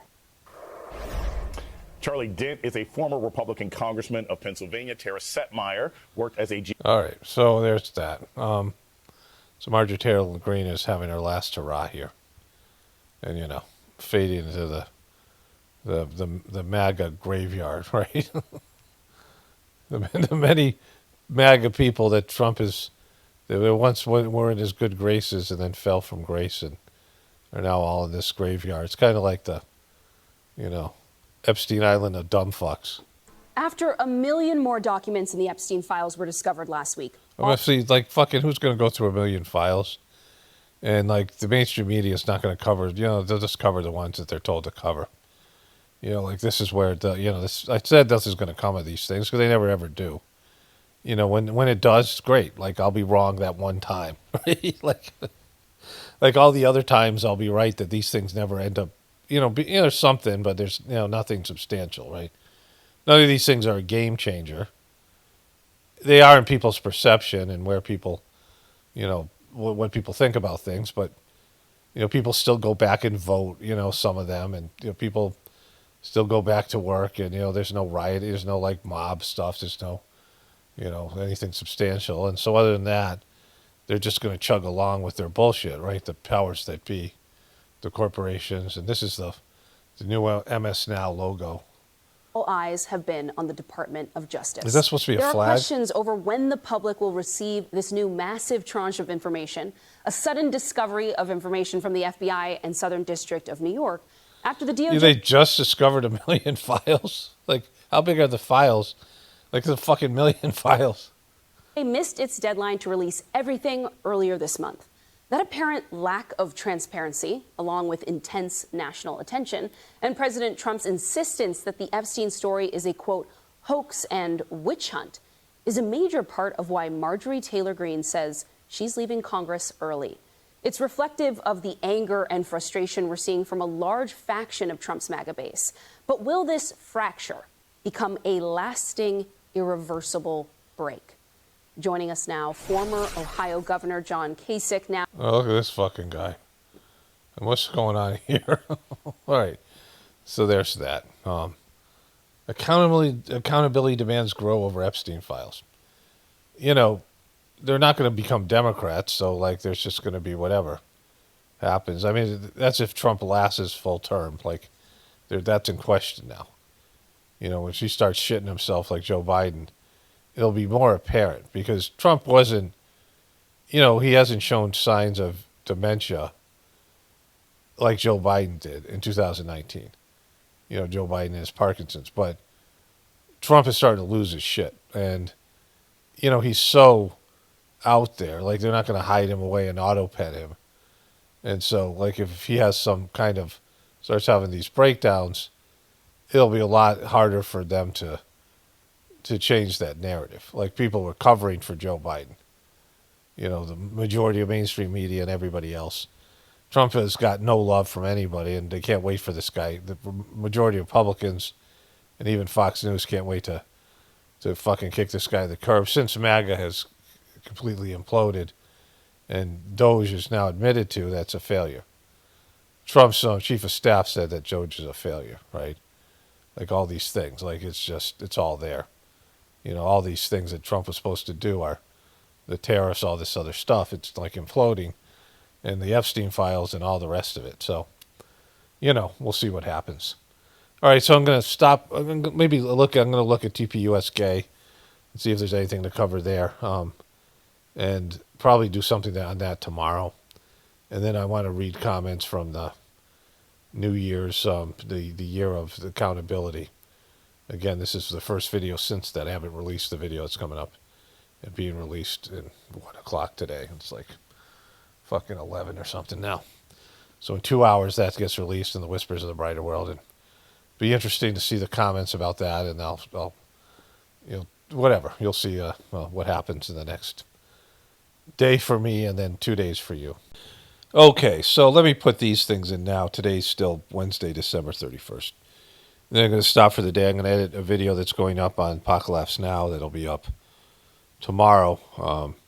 And this video will be up 2 days from today. So, you know. So this is what's going on with these twinks over there. This is why are judges letting violent criminals back on the streets? We're going to check the comments out on this one because anytime they say anything about crime and this stuff, it's like the hypocrisy's off the charts. And a status update on how Gen Z is feeling about Trump 2.0. And we're going to watch a little of that video because that one's interesting. Exposing Minnesota's social welfare fraud ring. 9,000 views, 10,000 views, 8,000 views. This one, 21,000 views. This is the most viewed video ever. They just put this out 6 months ago. This girl flashes her nip. Like, fucking, and they keep on, I mean, that's how degraded they are. They have to go to this nip flash, and it's only got 21,000 views. They've lost. People are just not, you know, YouTube is probably not even sending out notifications for this channel anymore because nobody comes here. Only they come here to shit on it. But this video here, why are judges letting violent criminals back on the street to hurt more innocent people? And 170 comments. Why are you criminals still walking the streets? I mean, this is how fucking bad it is. They're so clueless to post a video like this. Why don't you just close up shop and move on to a new life while you still have a chance? We all know what you did. We can feel it in our guts. The lies, so many lies you all told. The evasion of truth about Charlie's murder. You all not looking into threatening his friend who's trying to find the truth, saying stop with demonic eyes. Bringing people Charlie didn't like on stage, accepting donations from people threatening Charlie.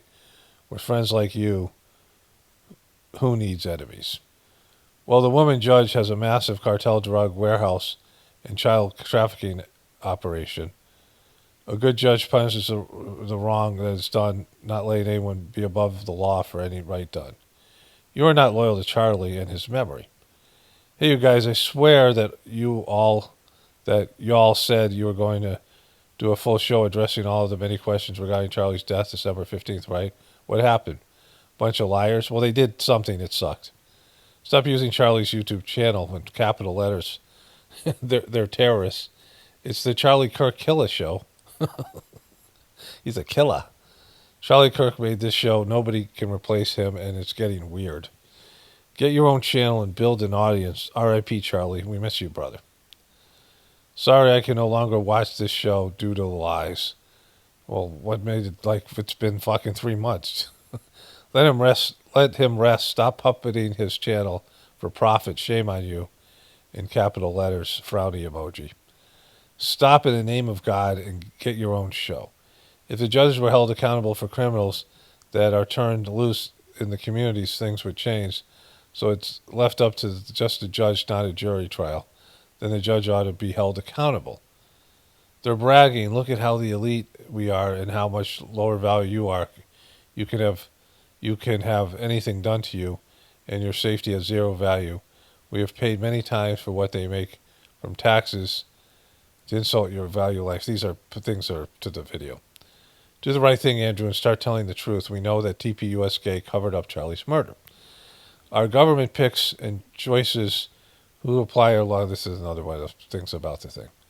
Having Nicki Minaj and Ben Shapiro on the show when Charlie didn't like them, you're all evil. Not only did you all kill Charlie, but now making a mockery of the show. God knows and won't let you get away with this.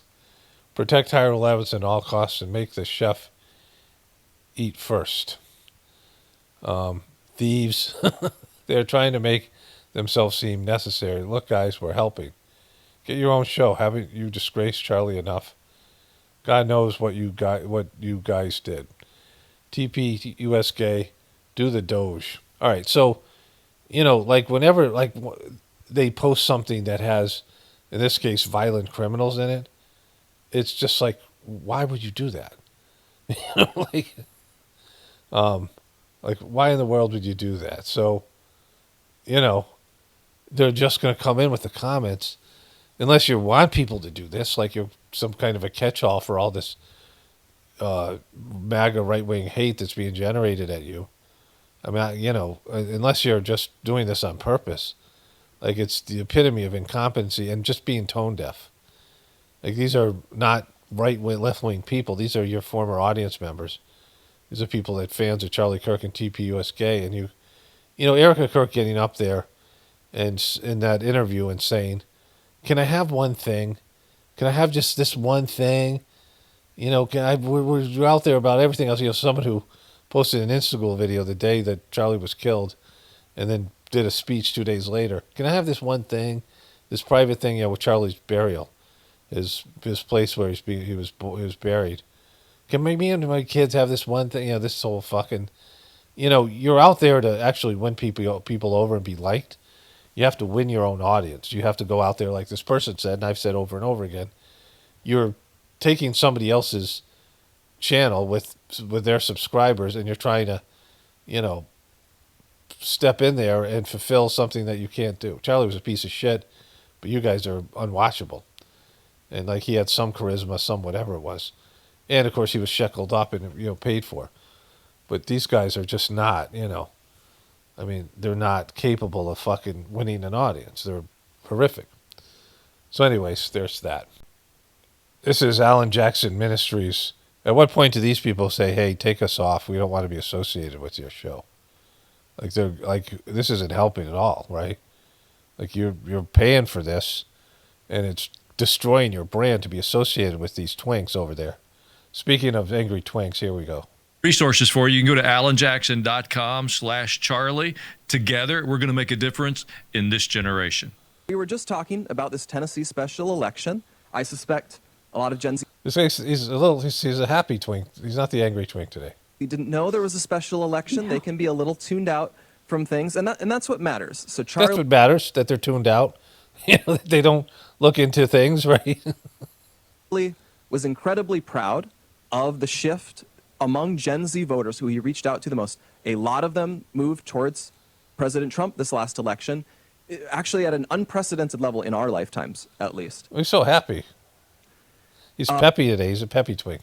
But there's signs, certainly from polls and just superficial indicators, that they are less enthusiastic now than they were last November. And actually, we have you on, Daisy, and we tout you as producer Daisy. You pop in and out, but we don't. It's producer Daisy. Come on, producer Daisy. Tout you enough. You built from the ground up the Charlie Instagram page. Well, wait, you built it? You built an Instagram page? You posted content on Instagram page? A lot of Zoomers use Instagram. Emma Kate as well. We have a whole team of people that have done an amazing job. But I mean, it in the last couple of years became the largest conservative Instagram account. It's an incredible. It's amazing. Fucking I can't believe you guys built an Instagram page. Accomplishment, and that requires having your finger on Gen Z's pulse. So the sense we had, we were discussing this yesterday, is as the lingo goes, Gen Z is black-pilled. They feel downbeat about things. Which Charlie was very, I mean, even just no in the black-pilling. office, every day. No black-pilling. No black-pilling. Look at how peppy he is. Black-pilling. No black-pilling. No bad news. Yeah, He'd walk through you'd every say day. that to me the most, of course. He would say, because I was the angry twink, and he would say, hey, angry twink, no black-pilling. No black-pilling. You know, Charlie was a piece of shit because black-pilling is a derogatory term. Like, people say that I'm black-pilled, but, you know, it's not black-pilled when you see that there's no solution to the system and you know, prove me wrong kind of thing, right? I mean, there's no solution to this. There was no making America great again. There's none of the, this is what the system does. This is what a debt-based economic system does. This is what the morality looks like. This is like what the stupidity looks like. They're black-pilled because there is no fucking future in the material world. There's a spiritual one, and none of these kids and people are ready to venture over to that. You know, and I've talked about the spiritual stuff forever. And so, you know, it's not like a matter of being hopeless. It's a matter of there's no chance that this system can be turned around. It's going to collapse whenever it collapses. But we all see it. You know when something, like this is like watching a sports dynasty or watching, you know, Trump as he, you know, like and watch Joe Biden.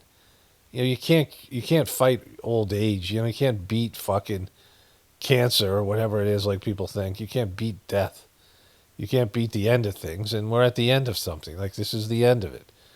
Like, America's best days are behind it. Like, there won't be something called America maybe in fucking 6 months or 10 years or 20 years. You know, not 6 months, but, you know, like America could be not even America. Like, there's countries all over the world that have been called different things. This wasn't called the United States of America until 200 years ago, right? And these countries, they change names all the fucking time. Like, and they changed, you know, ownership. And, I mean, land is, you look out in nature, and creatures are fighting for territory every day. There's territorial disputes out in nature every moment.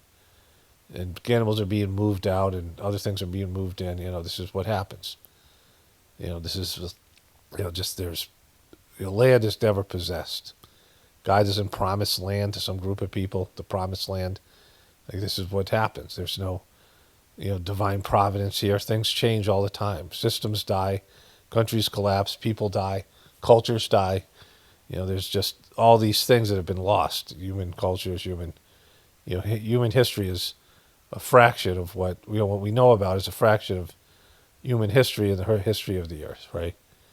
And so that's not being blackballed. That's just understanding that things run their course, right? And there's no hope for them. And Charlie Kirk saying, we got to pretend there's hope. Yeah, you're lying to them. Because Trump has not made America great again. He's failing. J.D. Vance is a fucking weird piece of shit doesn't have any charisma, and he's not going to hold the coalition together. The MAGA people are all venomous fucking creatures, and they're selfish and egotistical, and the whole thing's going to fall apart, right? It's going to collapse of its own depravity, just like the country. And so to say, don't be blackpilled, angry twink, right?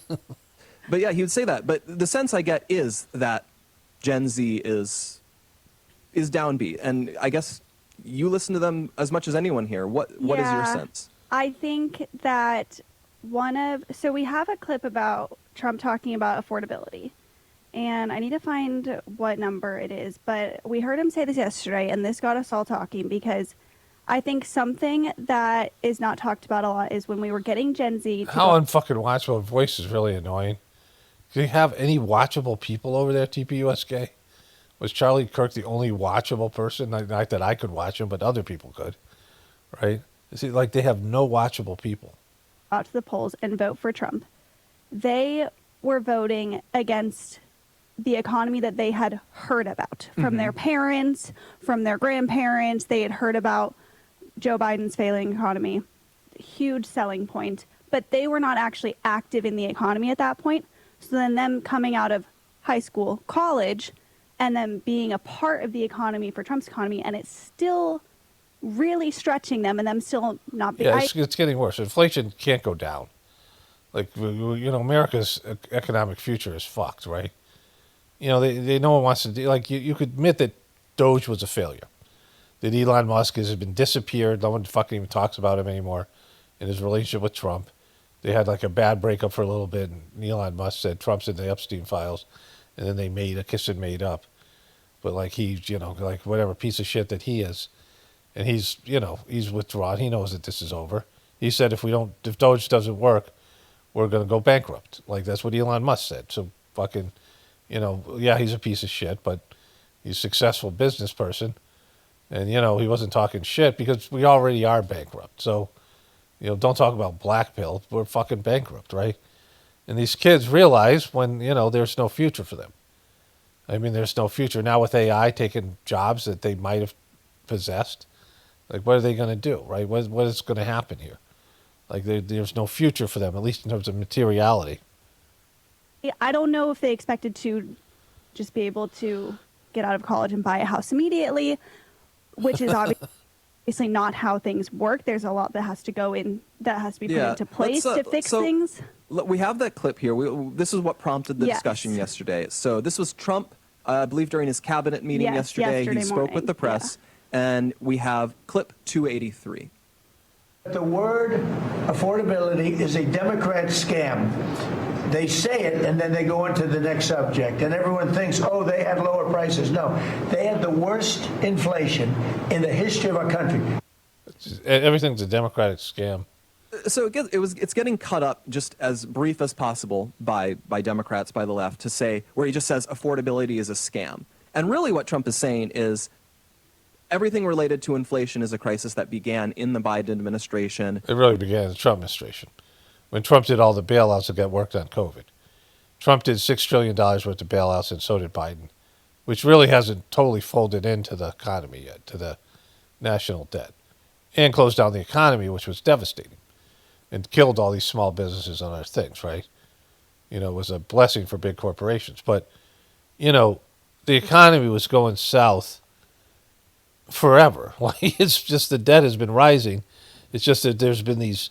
these bubbles and these pump and dump things and, all these things to distract you from the fact that the debt has gotten to the point where it's clear that the economy and all these things are insolvent, right? That there's no way to pay it off. And if you did pay it off, debt is being used as wealth right now, it's being used as currency. So that doesn't work either because then you have no currency, right? Because the debt is the currency. So, like, you can't pay it off. So it's completely fucked. It's upside down. It's demonic. It's inverted. We did COVID stimulus too long into 21, 22. They denied it was happening. Stop in the name of God. They said there is no inflation. You Zoomers may not remember this. You were probably still in like high school when this happened. Yeah. But he's so condescending in the fucking, even when he's trying to be happy. they sent prices into the. It's like he's talking to a little kid, right?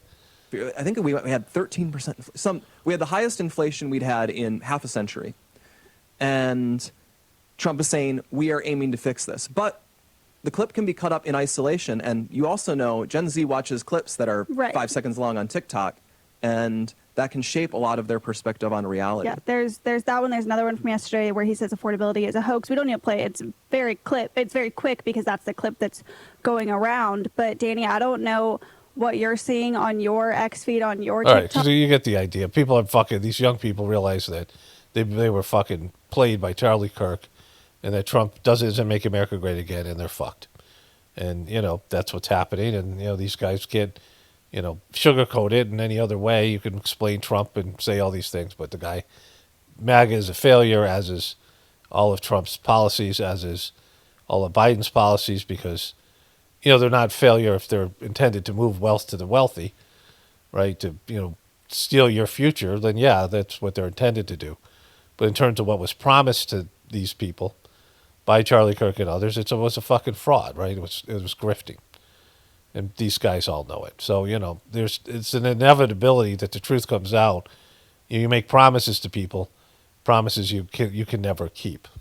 Okay, greetings, brothers and sisters. January 1st, it's New Year's Day here. Going to wrap this video up today. I got at least two things to add to it here, two little one's a China New Year's Eve display of light show. And this, I woke up at about 2:30 last night, had a glass of water, and I noticed a bunch of messages come in from some of my good sources. Okay, there's nothing better than checking your phone at 2 o'clock in the morning to make sure you get a good night's sleep. Right? I mean, getting a glass of water and checking your messages and then peacefully going back to sleep. I woke up last night, 2 in the morning. Bunch of messages came in. And I got sent videos of Mitch Snow. I got some Mitch Snow videos. Mitch Snow sounds like the guy who discovered Justin Bieber, like that guy Scooter Braun. He was watching young boys singing videos on YouTube at 2 in the morning, and he discovered Justin Bieber. So you woke up, got a glass of water, and started watching Mitch Snow videos. And I'm going to release this right before 11 a.m. when I go live today. General Flynn's on with the most important news he's ever broke on most separate subjects. What's going on inside the government? Some really dangerous stuff. I'll leave it at that. Really dangerous stuff, yeah, inside the government. You know, him getting all these sources. This is, you know, what Candace Owens has learned from him, right? I got all these sources giving me videos on my chat line, on my tip line. But I'm going to release the Snow videos. And then I'm going to release it in the context of what he said in public. And this is beyond damning. I mean, this is... I'm actually sad for Candace Owens, because I think she halfway believes this stuff. And knowing her, she's probably going to defend this. This is unbelievable. Unbelievable. It's unbelievable, it is. When you see this.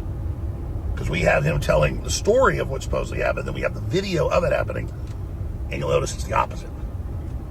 Well, we got him. We got him at 2 in the morning. We got him. I got Mitch Snow. Candace full of shit, just like I'm full of shit. Oh, yeah. Oh, yeah. Said he got his thumbs broken, his feet by his wife with a hammer. Woo! Unbelievable. The guy got his thumbs broken, and his wife is just like part of the story now.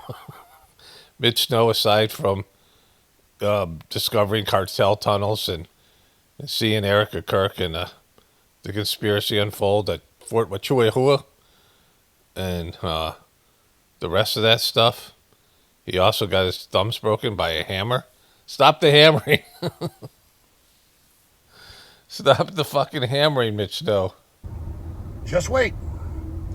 Folks, people asking why I've been doing this. We checked into it. It's a fraud. It's all a lie.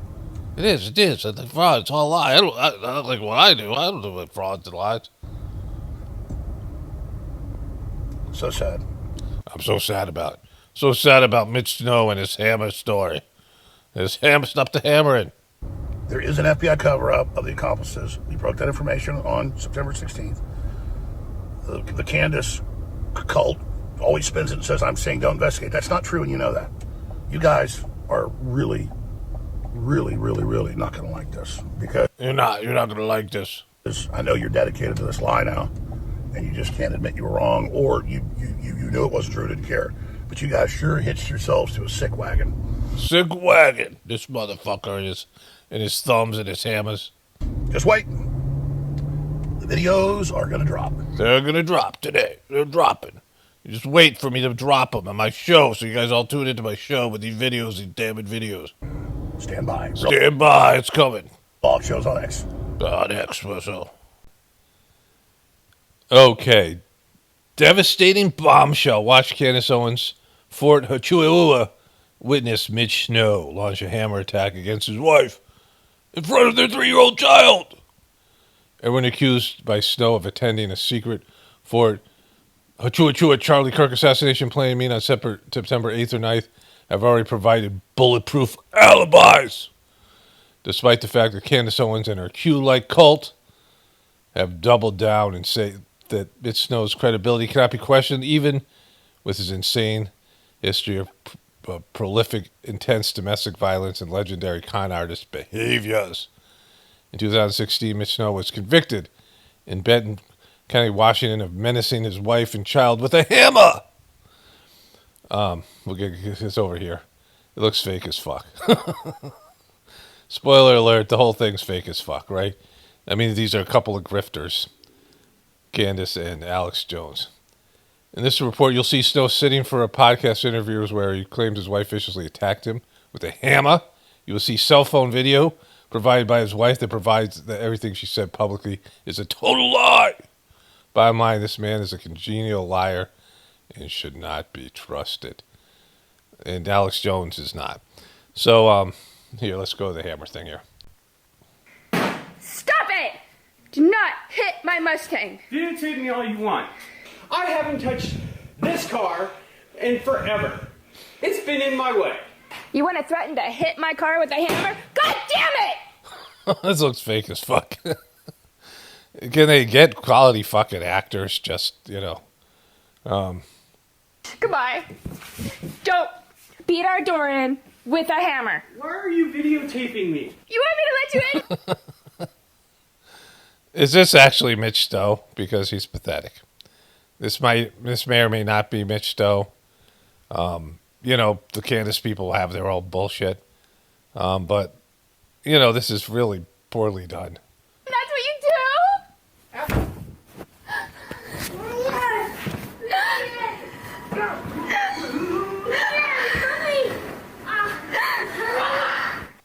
She came out and acting real kind. She took my keys, she took my phone, she went back inside and forced me to go back in and find out what was going on. Lures me to the garage that she pre-set up to be like a little prison. She broke the garage doors and she lured me in there and attacked me. Hit me with a hammer and break my thumbs. Both of them. She hit me with a hammer, held up my hand, she broke my thumb. I couldn't take the hammer away from her, even though she's half my size and I'm a big fat fuck. And then I put my other hand up and she hit my thumb then. It's like fucking crazy. Both my thumbs. Feet. Back of my skull. That was 25 June 2016. You want to threaten to hit my car with a hammer? God damn it! Boom! Look at him fucking bringing it. He didn't attack him, like Alex Jones said, viciously attacked his wife with a hammer. She's hit in their car. And Alex Jones was accused of all these things with his ex-wife. Like, this is the same bullshit that was, their court trial and the custody battle with him and his ex-wife, where his lawyer said he was a performance artist, right? This is a mess. Of course, let me put the stop the hammering meme in here. Demanding to know, where's Nancy? Stop the hammering out there. Who's got a hammer? Where is it? I don't know. Where's the hammer? Is it on the, go up on the other floor. Somebody go up there and stop the hammering. Stop the hammering. Call Griffin. I don't care who the fuck to call. Stop the hammering. Empty out the goddamn control room and find out where this is going on. It's either there or out there somewhere. Out of control.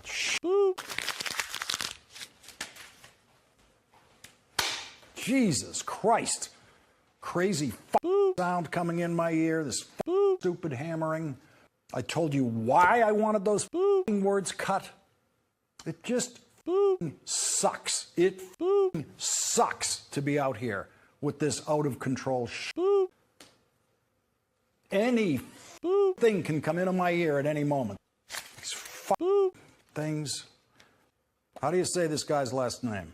Demanding to know, where's Nancy?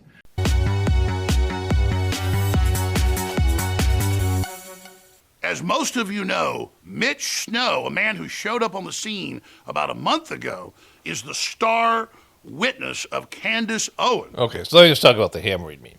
So that guy who went off, the hammer guy, whatever, Lawrence O'Donnell.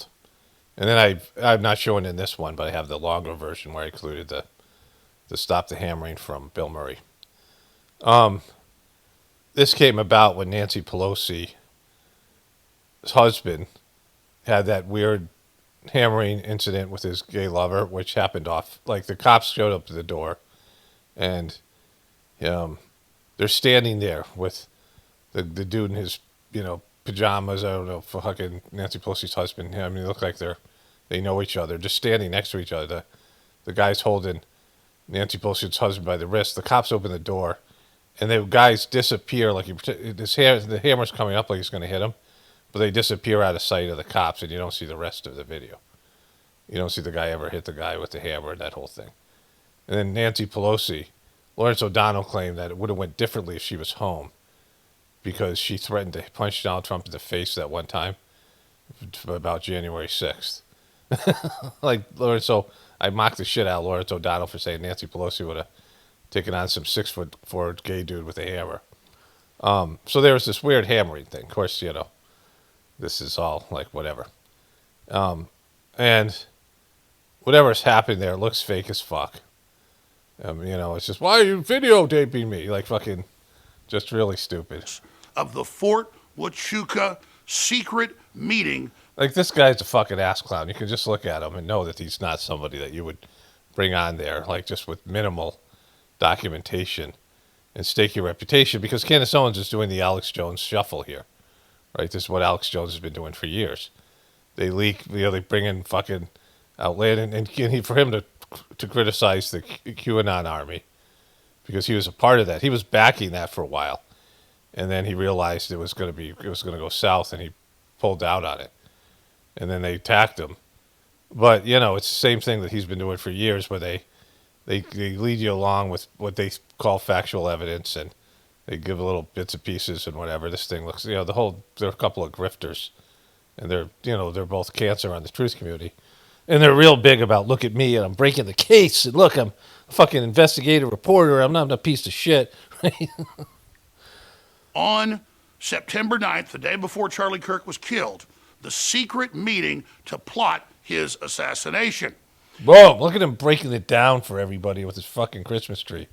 And as the congressman that they blamed and others that they claimed were there showed their ironclad alibis being live on C-SPAN at the same time the supposed meeting was happening and things, they moved on from that and said, well, no, what matters is that he was on Fort Huachuca, and the night before, he suddenly remembered seeing Erica Kirk and others at a hotel on the base. So they're always moving the goalpost. It's crazy, Alex. Who does that? Who fucking does that, bro? Right? Like, she's following your whole blueprint here.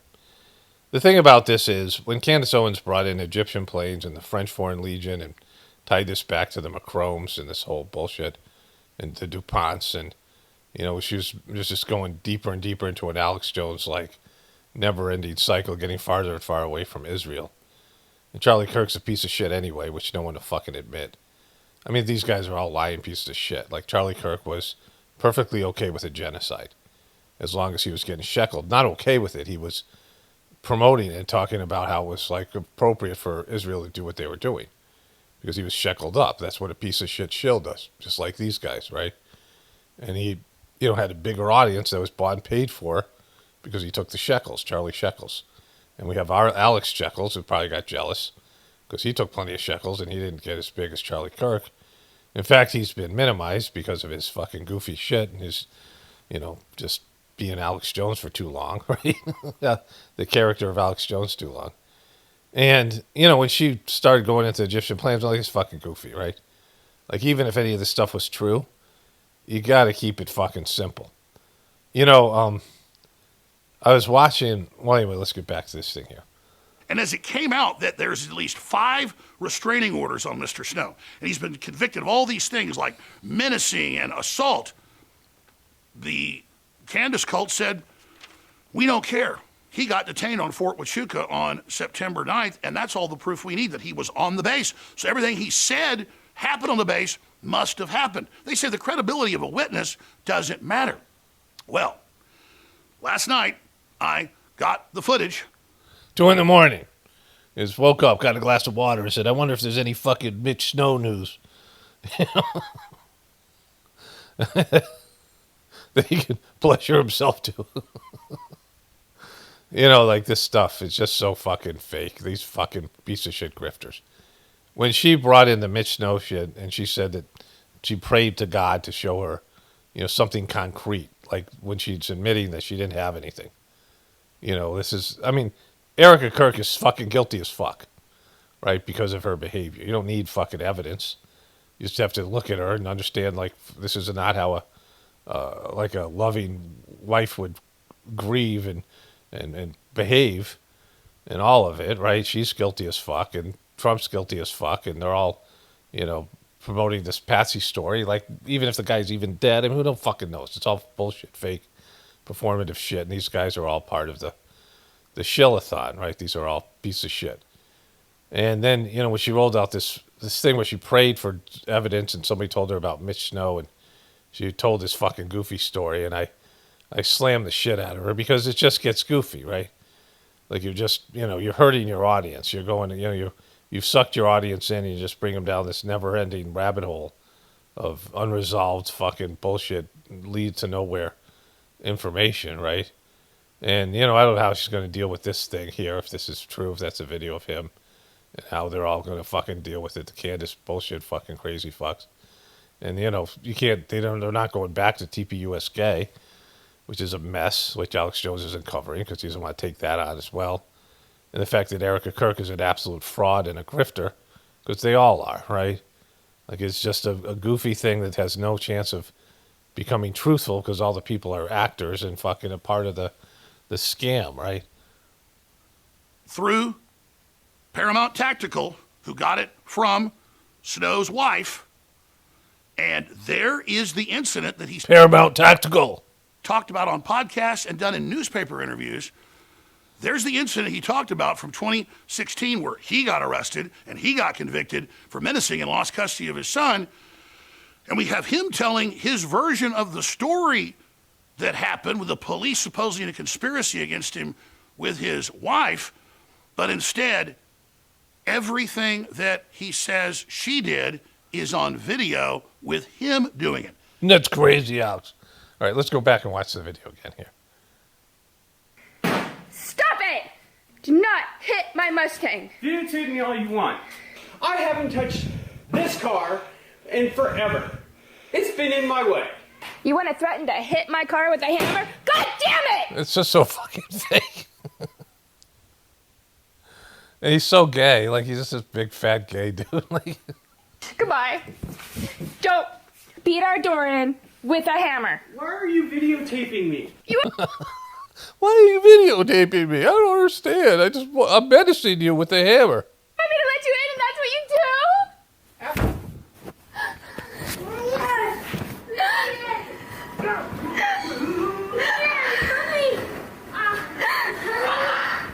You know, she came out and Okay, so back to Alex Jones here. You know, like he thinks he's got the smoking gun here, and that he's somehow credible now. Like you're Alex fucking Jones. You're an absolute fucking joke. This Miss Snow thing. I mean, you know, I said this was going to end this way. Like it just goes fucking, you know, like bringing that fucking guy in and saying you believe this piece of. I believe him. Well, you suck it. You believe Trump too. Both of you guys believe Trump. Neither one of you guys came out and talked about the WWE style fake assassination attempt that you just have to look at and knew it was fucking fake. It's all like, why are you videotaping me? Well, don't hit my car with the hammer. You know, it's like they're narrating. Let's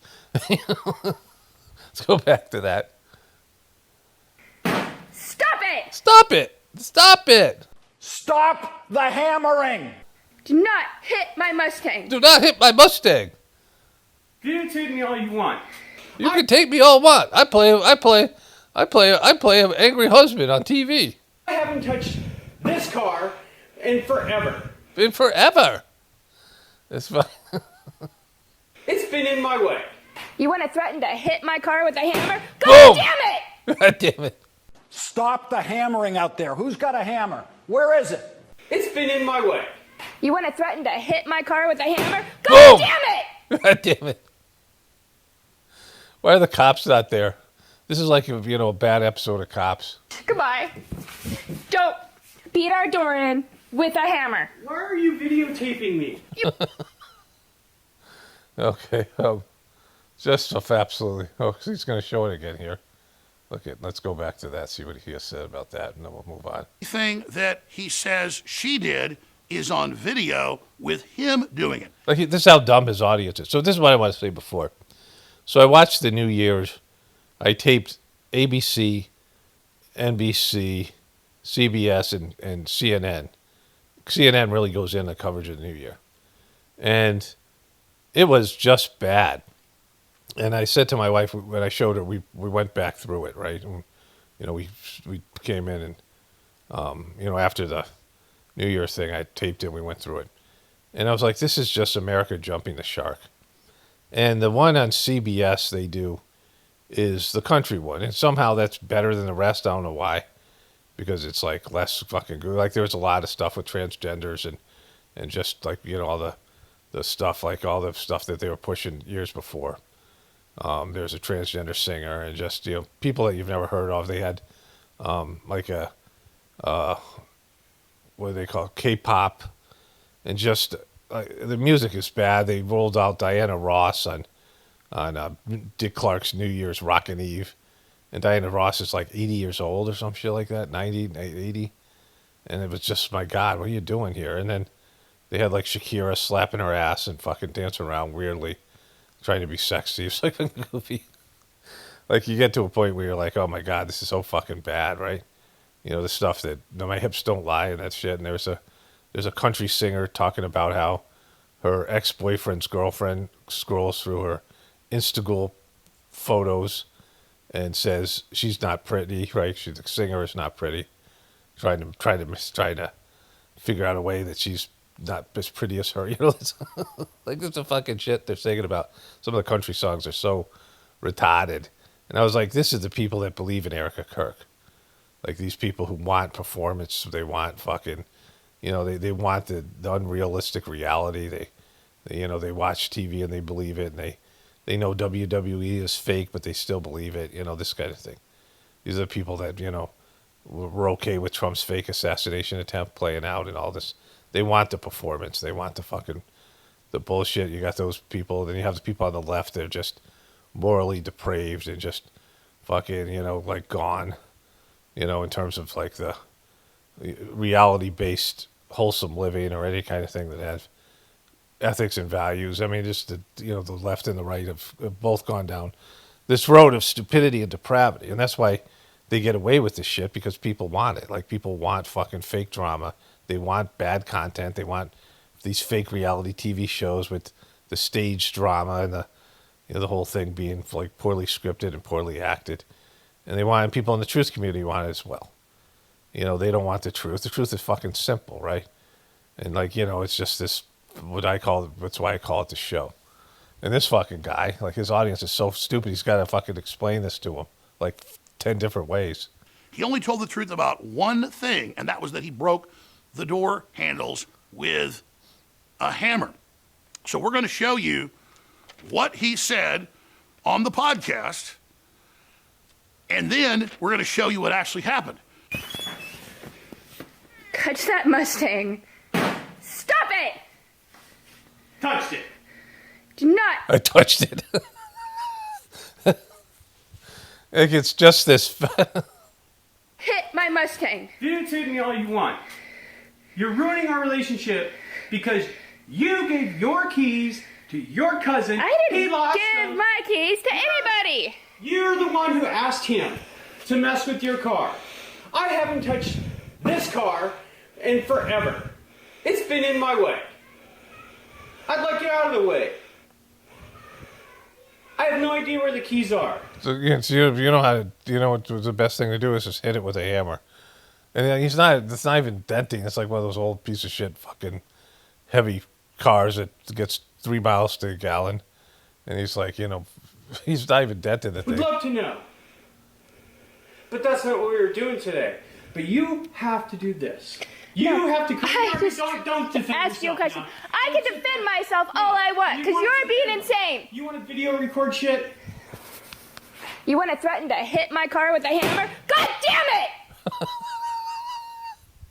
This is great. Marriage over, bitch. Goodbye. Marriage over, bitch. Did you just call him a bitch? Don't. Then you stop it. You know what? Do it all you want. Go ahead. I don't want to. I want you to fucking start treating me better than you treat this car. Is she cheated on you with the Mustang? This is how you treat us. Take it. Everybody pan around.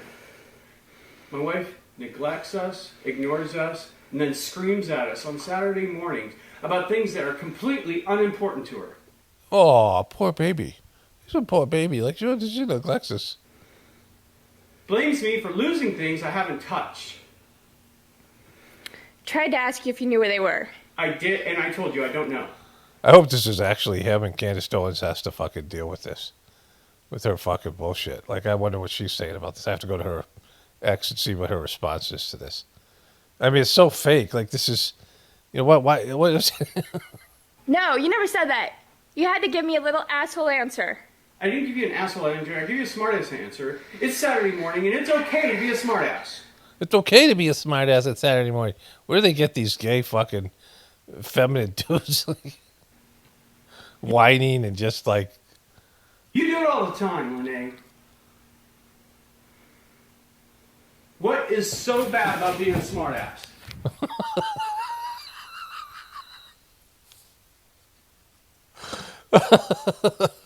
What is so bad about being a smartass and then having a hammer?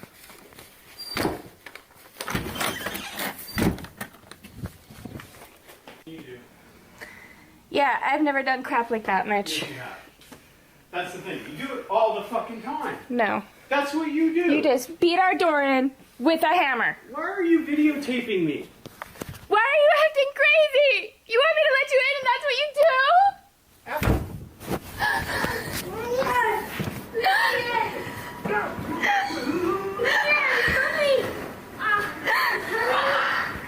Yeah, and on that morning, she, was.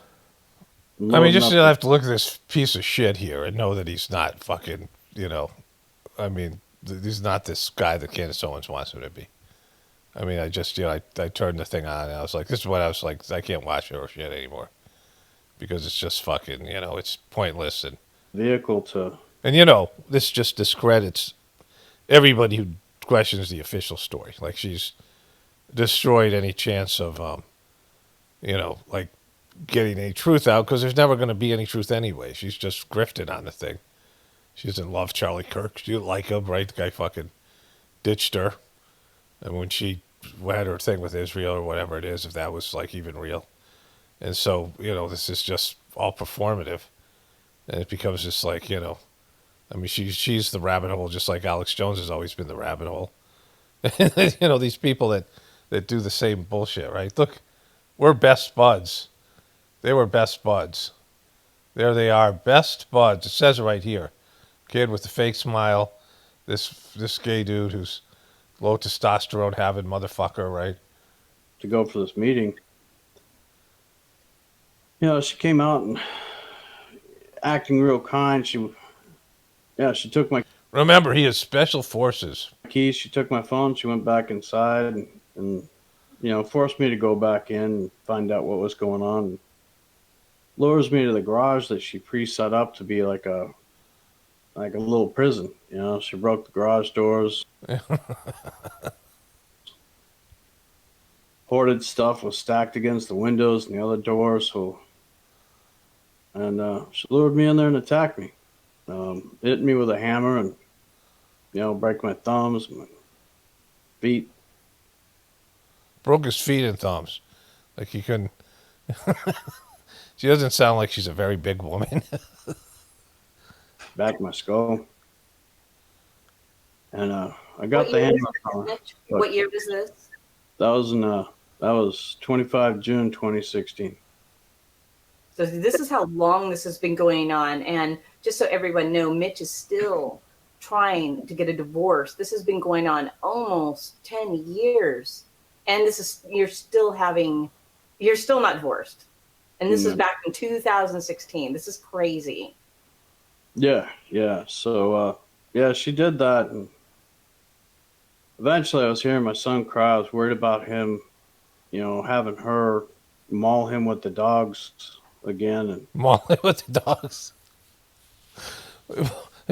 What kind of dogs do you have that can maul a 3-year-old and not kill it, right? What are you talking, like, you must have, like, small, like, little tiny dogs. Like, are they, like, toothless dogs, right? He'd done that multiple times. He had been hurt really bad. So when I heard him crying, I used the hammer to go ahead and break the door handle to get back in, to get to my keys. With your broken thumbs and broken feet? Keys, get my son, get my phone. And, I called for help. I called for dispatch. And, she tried to attack me and she pulled on my arm while I was holding the phone, dislocated my arm. Is she like a giant, like she's with a very high voice? Is she like 7 foot that she pulled on your fat arm and you dislocated it, right?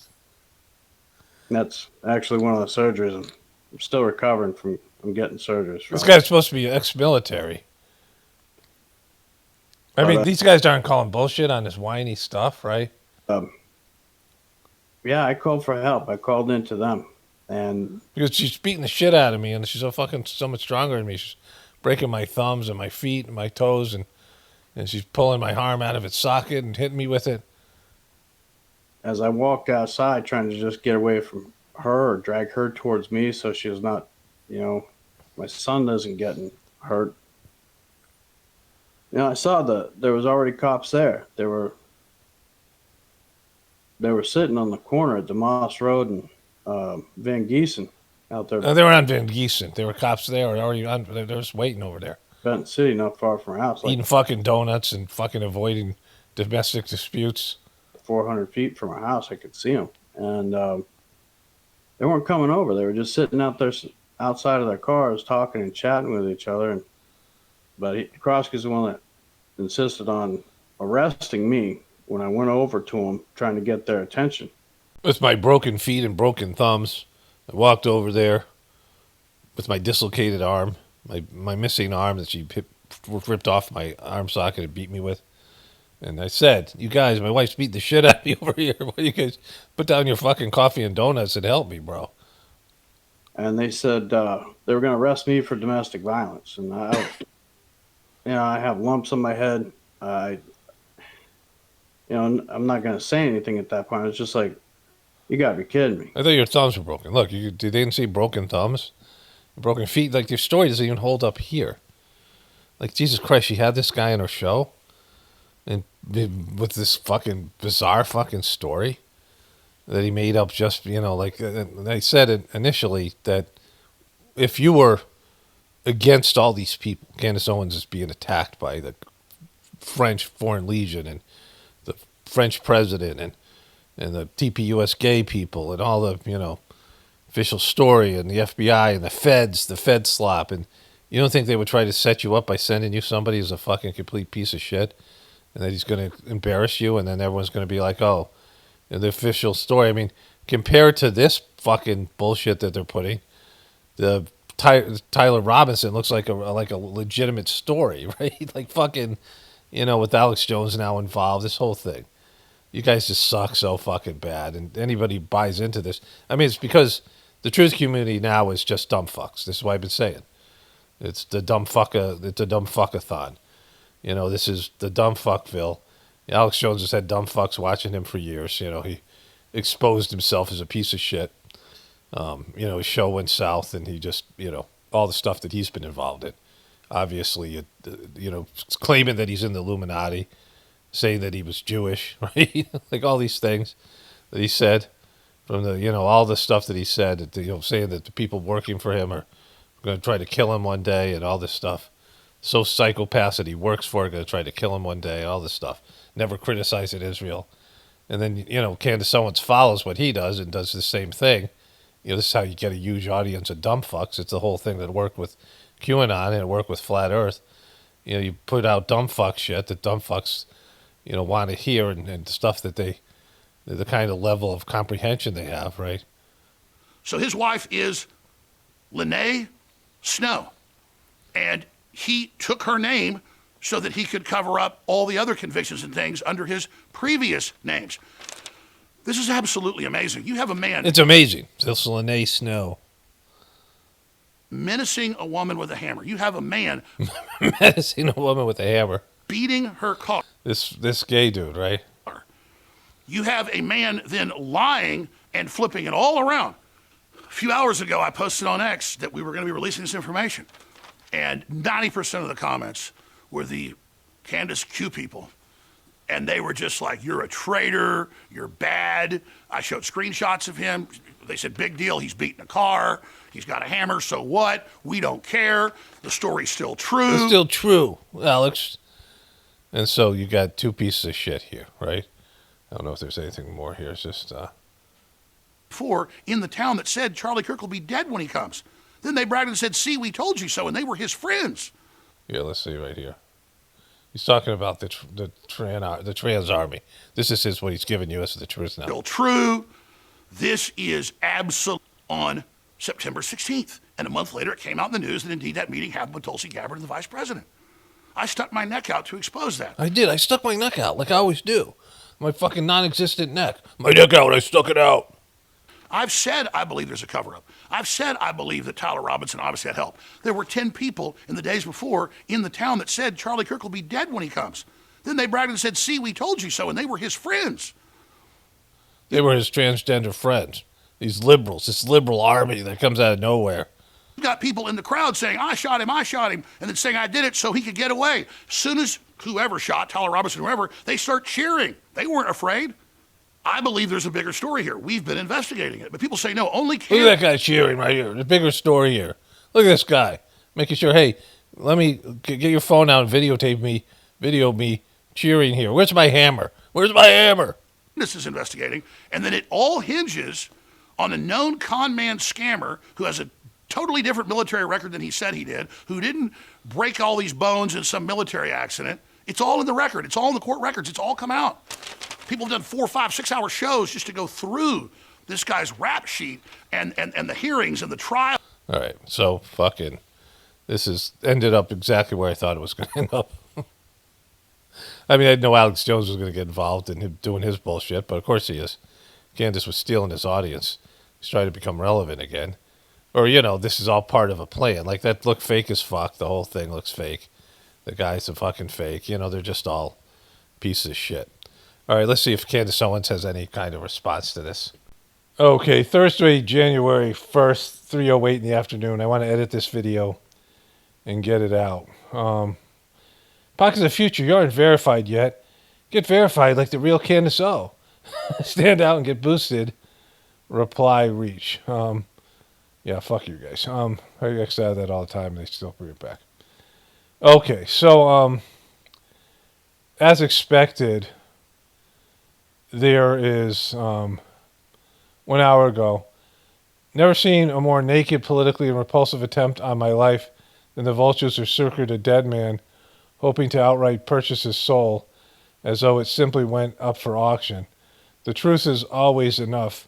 Satan had all the money and connections, but Milo single-handedly saved the legacy from a hostile, deceitful, posthumous Zionist takeover.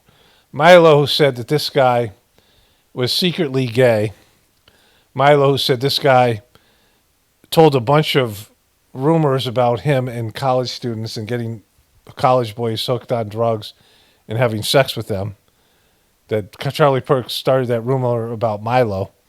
And then Milo lost $100 million but didn't speak up. And, you know, we've been off the air for 2 weeks.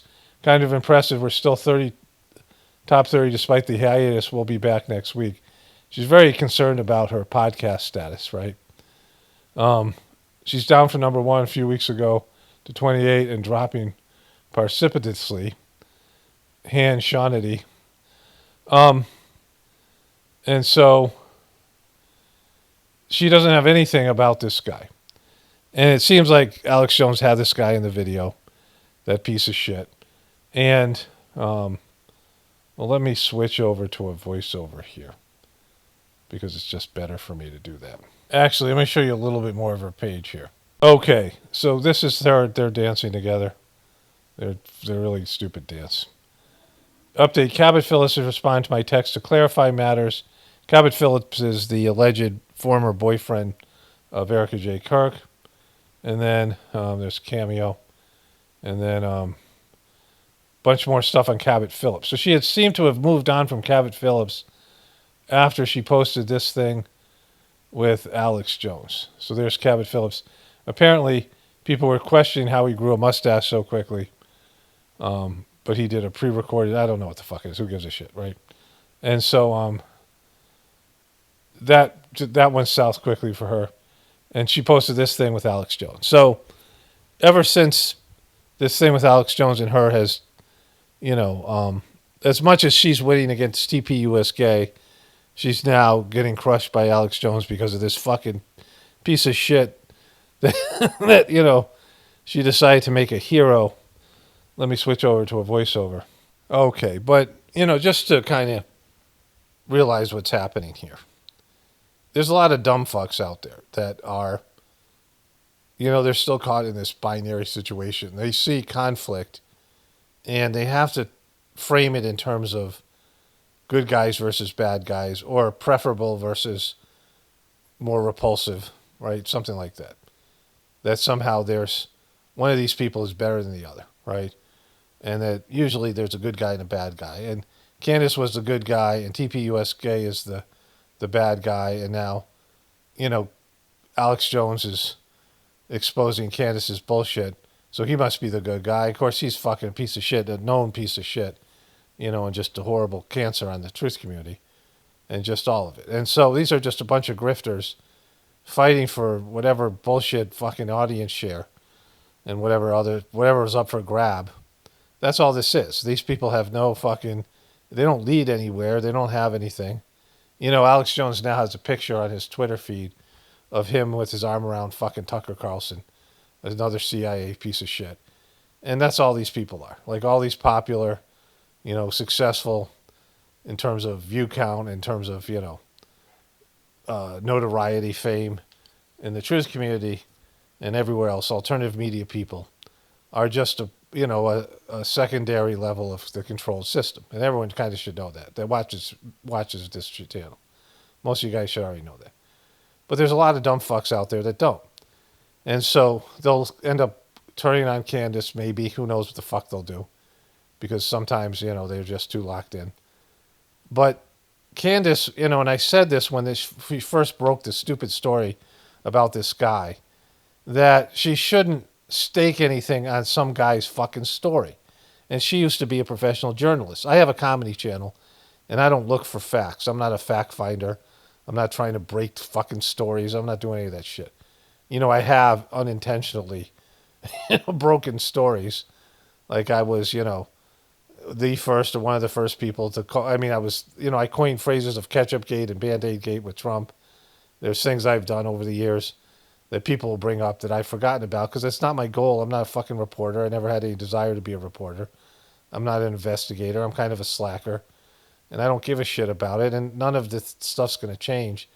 I give my, you know, my intuitional opinion about things, and I'm almost always 100% right. Because it's not that fucking hard when you see the patterns. I have pattern recognition. I have, you know, my meditation, whatever it is. And it's not that hard. Like, this isn't some, you know, great thing that I'm doing here, but it's easy to do. And, you know, that guy, whatever his name is, Mitch Snow, right? When you saw that guy, when I first saw him, when I first heard about him, I knew the story was bullshit. It was just fucking stupid. And it's unnecessary. Candace Owens was already too far fucking down these, you know, these side rabbit holes that were just leading to other unresolved bullshit, you know, the Egyptian planes, the French Foreign Legion. And she herself was saying she wanted a concrete smoking gun. And so she talks to this guy, and with zero fucking evidence to corroborate his story. And when she interviewed the piece of shit, you could have looked at this guy and said, this guy is just a fucking, you know, this is a desperate person seeking attention. He's not the fucking guy he's not some hero. He's not some fucking, you know, pivotal guy that's found some conspiracy or whatever it was. He is not that guy. And his story wasn't going to hold up. And you wouldn't bring him on there and validate him to your audience because you're fucking your relationship with your audience up, right? You wouldn't vouch for the guy. And you certainly wouldn't do a GoFundMe page for him. For hundreds of thousands of dollars, people are into this fucking guy walking around with this stage-looking, fake-looking video of him and his ex-wife fucking him with a hammer and all that bullshit. I mean, you know, anybody with any journalistic knowledge knows you wouldn't stake your reputation on some unknown who looks like some, you know, desperate piece of shit, right? Like, he's not. Like, there's nothing about that guy that you would think is that would give you any sense of faith in his story. I just watched, like, I was over Candace Owens' bullshit. I couldn't, you know, I said I'm not watching her anymore. And, you know, well, let's pull one of these videos up here. Just the flag background here. I mean, I didn't listen to this thing. Border Patrol, I think they just wanted us out of their hair. So they were having some sort of a big meeting, and it was a big do not disturb meeting. And is that the kind of meetings they have, secret military? Do not disturb meetings? Like, who would believe this shit, right? Who would believe this motherfucker? And he could be telling the truth, but he's not going to come across like he is, which is everything. Perception is everything. Her dumb fuck audience might buy into this Candace bullshit. They're so far down the rabbit hole with this contouring, like fucking. I got assigned to the skeleton crew to sit back on the SMS, the receiver. And I was looking at the data while the skeleton crew of the Border Patrol was left there with me as well. Who would let this guy into their fucking military base? Like, why would you let this guy in there? Like, some guy, I mean, this guy's claiming that, you know, if this video with Alex Jones is accurate, which it looks like the same guy because he was responding to it recently. Like, he was responding to that story, which we just saw, right? Like, he went on an interview, was talking about that story because it's out there that he has these criminal charges against him. So he was making up a story, which he said his wife, who had, if you saw from the video, I didn't point it out, but she looked like she was wearing like size 6 or size 7 women's, I don't know, you know, what, small feet. She looked like she had small fucking feet, right? Like small fucking tiny woman. And that she somehow was, and I'll pull up a picture when we're done with this clip here, that she was somehow, you know, broke both his thumbs, broke both his feet, and cracked his skull with a hammer and he walked up to the cops with broken feet and 2 broken thumbs and a fractured skull, which is, I mean, it's, you can have a hemorrhage and die from that sort of shit. That she thoroughly abused him, and she yanked his arm so much, pulled it out of the fucking socket, and that he was still receiving. I mean, this was his story. So if he tells that fucking story, like this guy's going into some military base, these special forces, like what kind of military man would tell that story about his wife beating the shit out of him that bad? Like what respectful man would say, like, this is what my wife did? I mean, she drugged him and he was unconscious and she cut off his dick or something. But like he's in there awake, and I mean, it's not that easy to hit somebody with a hammer when they're so much bigger than you. Like he couldn't disarm her of the hammer. Like he has military training. He couldn't disarm a 5'6" fucking, I would assume, chubby, somewhat a fat woman with a hammer, right? But he's just not believable. Like nobody would believe this fucking guy. You're going to stake your claim and go after the fucking GoFundMe? And he was giving me a bad time about the Army equipment and how they were being sent out for no reason. And he kept giving me a bad time about it. So we were looking at the data and we started discussing things. And I brought up the fact that, I asked if there was any subways or something like that around. And between the because I'm hypoglycemic. 2 of us, the light bulb went on that. It was an underground tunnel, and within minutes we could triangulate the signals and be able to pinpoint the location. And that's the okay. So like, just not believable, right? It's like, again, you would need a lot of information. You would treat this like she has to throw something out there every week. She has to put something out there sensationalistic. She's got to feed her fucking dumb fuck audience. The people lose interest in these things. And she has these, the Egyptian planes led to nowhere. The stuff with the French Foreign Legion led to nowhere. Then she comes to circles back around, the Mark Chromes, all this stuff. Like she doesn't have anything. So she has to, this is all, she's talking about this. She wants the #1 podcast. She broadcasts 2 hours a week for 4 or 5 days a week. And she takes some weeks off like now, but most of the time she's out there. And she brought this guy in, and he looks fucking like nobody believes this guy. He's already talked about his wife. He's talking about being a military guy and his wife beating the shit out of him. And then this video sitting out there waiting. Like, how does she not know not to do this, right? Like you're walking into something that you could destroy your credibility. And she doesn't say anything about it because how do you defend that fucking video, right? Like, and now she's on the hook for people donating. I think the guy has some kind of big, we'll look into it in a second here. He has some big sort of GoFundMe page that she started. And then all these people have given up their hard-earned money to this piece of shit, this lying sack of shit grifter. Like she's talking about TPUSGAY and not to donate to those grifters because they're all fucking grifters. They're all grifting for audience share and all this stuff. All these famous fucking, bullshit truthers are all like, they're not in it for the truth or anything other than to, aggrandize themselves and to make themselves a part of the, whatever it is, the club in whatever way they can. And they're all part of it. So it's like silly to watch these things with any sense of, like there's real shit going down. Like I said, nothing ever fucking happens. Even if these people were all real truthers, there's no leverage. There's no way to hold the so-called elite, the controllers, accountable. And so, like, you just wouldn't do this. Look at this fucking guy. For you, and given everything you've been through, but like I am here with you. I'm going to fundraise money for you, and I'm here for you and your family through whatever comes next. Oh boy, that's really wonderful. And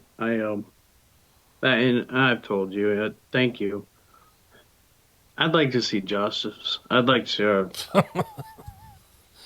Just fucking unbelievable. And so I think the GoFundMe thing, I'm not sure. This is just like, I can look it up, see if there's some kind of GoFundMe thing for him. I don't know if it's linked here in the fucking video here. I couldn't find this woman, Lene Snow. I was spelling it various ways, but I think it's Leae. And, whatever. I looked up Mitch and Lene Snow and all these things. And who knows what this, whatever. Right? It's like this whole thing's bullshit anyway. But she doesn't seem to be some giant woman that's 8 foot tall that could, with her powerful Thor-like hammer, break this guy's thumbs and his feet and all this bullshit that he was saying, because it's like, no, that shit makes sense. It's just, he's lying, like fucking lying, right? The whole thing. There's a police report. We saw the video. And Candace Owens just fucked. She fucked herself. And why would she do that? Why would she stake her credibility? I couldn't find the GoFundMe page, but we see this video where she said she was going to fundraise for him. And, she's validating him with her audience. And she said over and over again that she has documentation this guy's story is real. But there wasn't any documentation that the people that he said he saw there were there. And if again, Alex Jones can't be trusted, and neither can these people. But if they have alibis, which it sounds like some of them do, and this is put together in such an incompetent, sloppy fashion, it's like, what the fuck are you doing? Like, this is, it doesn't make any sense that you'd be doing this, right? Like, for this fucking weird lying doughboy grifted piece of shit. And, this is always perpetrated on the audience. I mean, the audience, your audience, it's not the liberal audience. It's not Kamala Harris supporters. It's not TPUSGAY supporters. It's your audience, like the people that are watching you, that trust you to not only tell them the truth, but also that you have some ability to discern the truth. That you have the ability to make good decisions and to read situations and people. And if you're going to make up these outlandish lies just to keep people, trapped into your, the drama that you're presenting on your YouTube channel, then you're just a worthless piece of shit. And it's what I said about Candace Owens before. And it's what everybody has been saying about Alex Jones for years. And then all the other people that are involved in this, right? Sometimes they deliver. Sometimes they give you truthful information. Sometimes they're on the right side of things. But it's only a ruse, a way to lure you in to these, never-ending rabbit holes and, tangent rabbit holes and the rest of these things that never lead to anything. And, just filling you with disinformation and catching you into some sort of unhealthy psychological paradigm, paradox, whatever it's called, right? These puzzles and these things that have, there's no way out of them. And you're just wasting your time and your energy, and it's fucking you up. And they're, they don't give a shit. They're just trying to get whatever they can squeeze out of you, the dumb fucks that follow them. Anyways, let me go to the Chinese light show and, the other things here. So here's China's 3D, whatever holograph display that they did. And I don't know, it looks fairly impressive. I don't know fucking what this looked like when you're there. Looks a lot better than fireworks, like this is, again, America's jumped the shark. Like, that's pretty obvious, and I've said that before, but it's like, just the way that 2026 is lining up, right? Remember what China did in there when they had the Olympics, and the display they put on was like mind-blowing, and the lack of individuality and their ability to sacrifice. This is a competition, right? Like these fireworks are just, they're fireworks. They're not impressive anymore. And like, this is something where it's like a big fuck you to, and again, I don't know. I mean, I'd have to be there to see it, right? But this is what this is what they were capable of, at least in terms of this video. And so, there's a competition, and China wants to show that they're passing America by. Like all this stuff, like we have it better. Of course, not individual lifestyle. The people of China don't live as well, but what they're able to produce in terms of all these things. So my wife sent this back to me. It's underneath that other one with the thing, fuck you, China. This guy. This is what America's capable of. So that's funny. some little gay dude, some little twink on a horse, shitting out sparks. The state of the art American New Year's Eve display. Okay, so this was Erica Kirk's, the headline for this one, the tag, the person who shared it. Erica Kirk's global grieving tour has kicking off here. Erica Kirk's going to all these countries and grieving. And so, this is a great meme. Okay, still Wednesday, December 30th, 31st, New Year's Eve day. I just turned on CNN and they were in like Tokyo, and they're celebrating New Year's Eve there in Tokyo right now. Like whoever it is, how many hours it's ahead of us here. And they're going across the world celebrating New Year's Eve on CNN, like just goofy stuff. And there's some woman from, Tokyo with 2026, those goofy 2026 glasses, those New Year's Eve, all that shit people wear for one night. And then, I mean, I'm not a big person on New Year's. I don't, it's just arbitrary, and it is whatever it is. And it's always shitty and cold, and it's not, people go to Times Square and watch that ball drop. I think it's goofy. But whatever, to each his own. So for those of you listening to this on the Journey series, I was just covering how Alex Jones and Candace Owens are going at it, and I was talking about TPUSGAY, and Charlie Kirk was against black pilling because the Generation Z is all black pill because they know they don't have a future. And I just want to repeat one of the primary sort of teachings here, with 2026 being the year of accountability. And, one of the things I always say, and I should say more, repetition is key because the lies that you get are repeated hourly. The mainstream media is repeating psychological operations and lies repeatedly, as is, all these other people. And they repeat the lies over and over again, and they become, it's something I talked about in my book, The Choice. If they don't do that, the truth comes out. Like it's a way of suppressing the truth by using everyone's collective consciousness to, even if you don't believe it, you hear the lies over and over again, and they go into your internal system, and you repeat those lies, even if you're calling bullshit on them, like I'm doing, on a daily basis, because the mainstream media is always lying. I mean, the mainstream system, is always lying, and as are everybody else, people. And so the truth, has to be also repeated to combat the repetition of the lies, right? But one of the things that I said, one of my essential, things that I present here is, this started off as a homesteading channel. My family, my former family, people I don't have contact with anymore, my kids and my ex. I mean, like, it's just a weird thing, which I addressed in a recent voiceover. But we were homesteading, and we were, like I'm doing now, but we were learning how to homestead. And, we were going from not growing up with it to learning how to do it, milking cows and doing all the things that we were doing. And I was documenting the struggles and all these things. And, I realized something that happened in the 1920s, when we went to a debt-based economic system.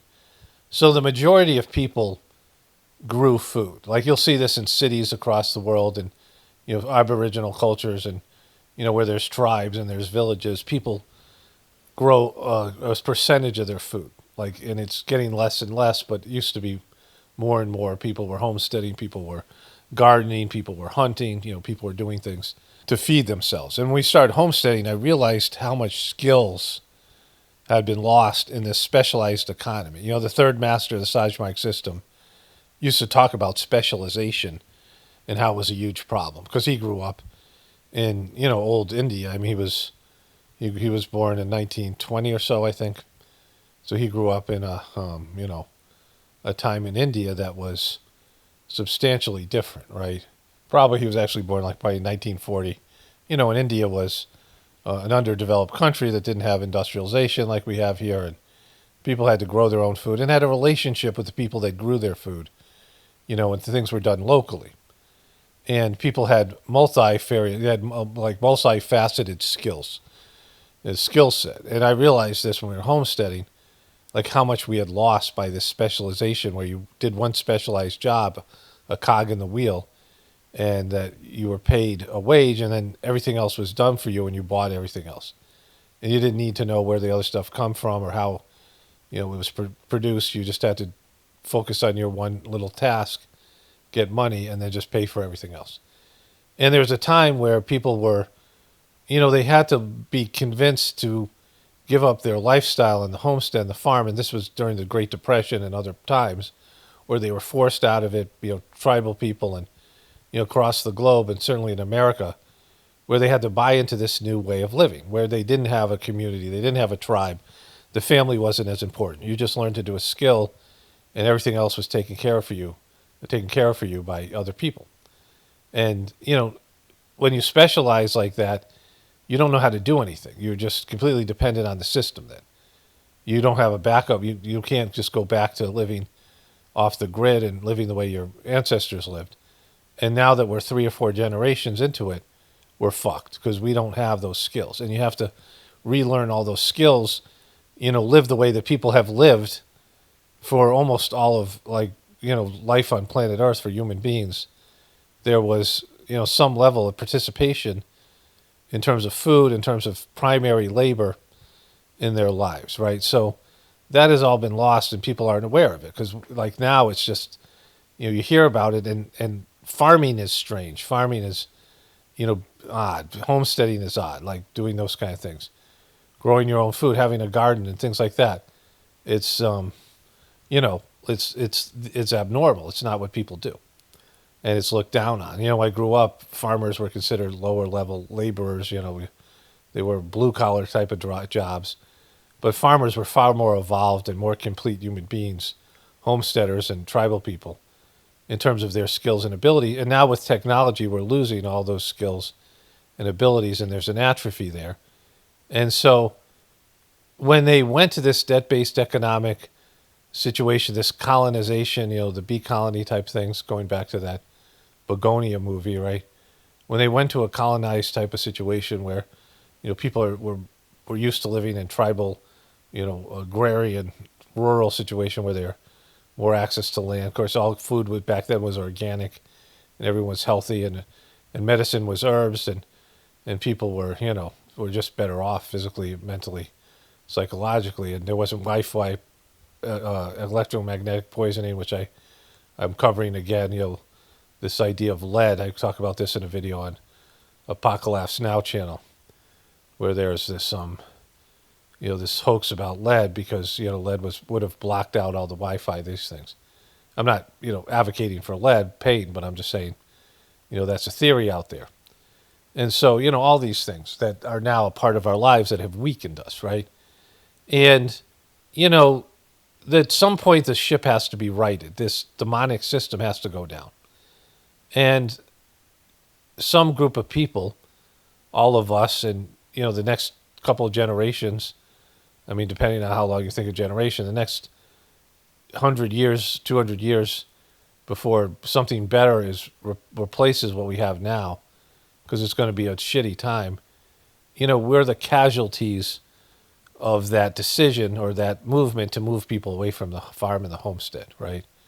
We're the casualties of that demonic decision to cut people off from the divinity within them, to cut people off from their natural, human-based survival skills and skills of life. Like all these things that people were able to do and no longer have the ability to do them. People just don't have the wherewithal, and they have to reclaim these things, and it's not going to be easy because it's physically hard, and you have to get in the rhythm. Everyone has a farmer inside of them. Everyone has a hunter-gatherer inside of them, ancestrally and in terms of past lives. We've all lived lives like this. People who've had past lives, there's, then people who have past lives as animals, they have all those instinctual skills as, a dog's survival skills and things like this, right? I was watching this movie called Eden, and it's kind of a fucked up movie. It's done by Ron Howard. I kind of liked it. I like these things where it was an island, and there was a guy, he was a German guy, and Germany was suffering after World War I. And this guy pulled his own teeth. He was a doctor, somebody famous in Germany, and went with his wife to cure her MS. She had MS, and go to this island and write some sort of manifesto on how to save the world for humans from themselves, right? And it went out. He went to these Galapagos Islands where they have those big lizards, and this island was, pretty much uninhabitable. It had a few freshwater springs and some other stuff, but there wasn't, much there. And a young couple came out there. It was some guy who just came back from the war, and he was inspired by this doctor. And the young couple they had survival skills, and they built the best life. And apparently the woman had lived there till the year 2000. And, well, I don't want, spoiler alert the thing. So, there's some spoiler alert stuff. But, and then this woman came in who was like a fake countess or duchess or whatever. And she was some kind of a whore grifter. And she wanted to build a hotel there. And there was like a kind of a Lord of the Flies type situation there. But, watching this one family develop this land, like be there and the skills and, build this, their son was recovering from tuberculosis and they were, all these things. But it, goes into a Lord of the Flies type situation where, that's how island things always end up. Gilligan's Island was a fantasy, right? Like people, if you ever lived on an island or know about islands, it's a small group of people living together, like a commune or a cult, and things always go south there. Maybe not murderous, but people just get sort of savage with their gossip and their whole thing. And so, there's a thing about islands, especially small ones, small community of humans, and it's like this book Lord of the Flies. I always find it, kind of fascinating, right? But, you could see the skill level people had, especially this one family, to adapt to, an agrarian type situation. But people don't have that ability anymore. And so we're all going to be casualties. Whoever, it's like this game, the Wonder Ball we used to play. The Wonder Ball goes round and round, and there you were found. And then if you are the last to hold it, you are out. And so whoever was holding the Wonder Ball when the song ended, everyone would sing this stupid song. I was a little kid. And it was also this game called Hot Potato and musical chairs, where somebody gets left out, right? You're all fighting. There's 3 people walking around 2 chairs, or 5 people walking around 4 chairs, and one person's not getting a chair and they're out, right? And that's this generation of people. Someone was going to have to pay the piper for the demonic system we have. And as much as we like the system or depend on the system, somebody's going to be the casualty of that system, right? Somebody's going to have to bite the bullet of this system when it is removed, when it's killed, when it's destroyed, when the system collapses of its own depravity. There are times that even good cultures, the system collapses. There's all these ancient empires, buried cities, civilizations. They flourished and they were great, and there was their high time and their low time, and everything has a lifespan. And even things that were based in divinity, even cultures that are, many more evolved people, spiritual people, other planets, or people came from other places, or here on Earth or other places in the universe. Eventually the planet becomes uninhabitable. Eventually there's, life on Earth won't be the same. There won't be biological life, but there'll be spiritual life. Like on many of these planets, there are divine beings that are, connected to those planets, and they're around that area. Of course, they can come and go as they please, etherically, without time and space. And so, with all the stuff that's happening here, like the stuff in this video for for people who aren't listening to this on the Journey series, the stuff with Alex Jones and Candace Owens and the breakdown of civilization, and Trump's stuff and his mental breakdown, and Biden's breakdown, and the fucking America, falling off the cliff, and World War III, and economic collapse, and all the things that are just hanging out there in the year of accountability, and and onward. At some point, people are going to have to pay the price. Some people are going to be held accountable for these bad decisions, going against God's will decisions collectively. And it's, it's inevitable. It has to happen. Like, it's just somebody is going to pay the price. And, it's going to be generations of people having to deal with the mistakes made by their ancestors.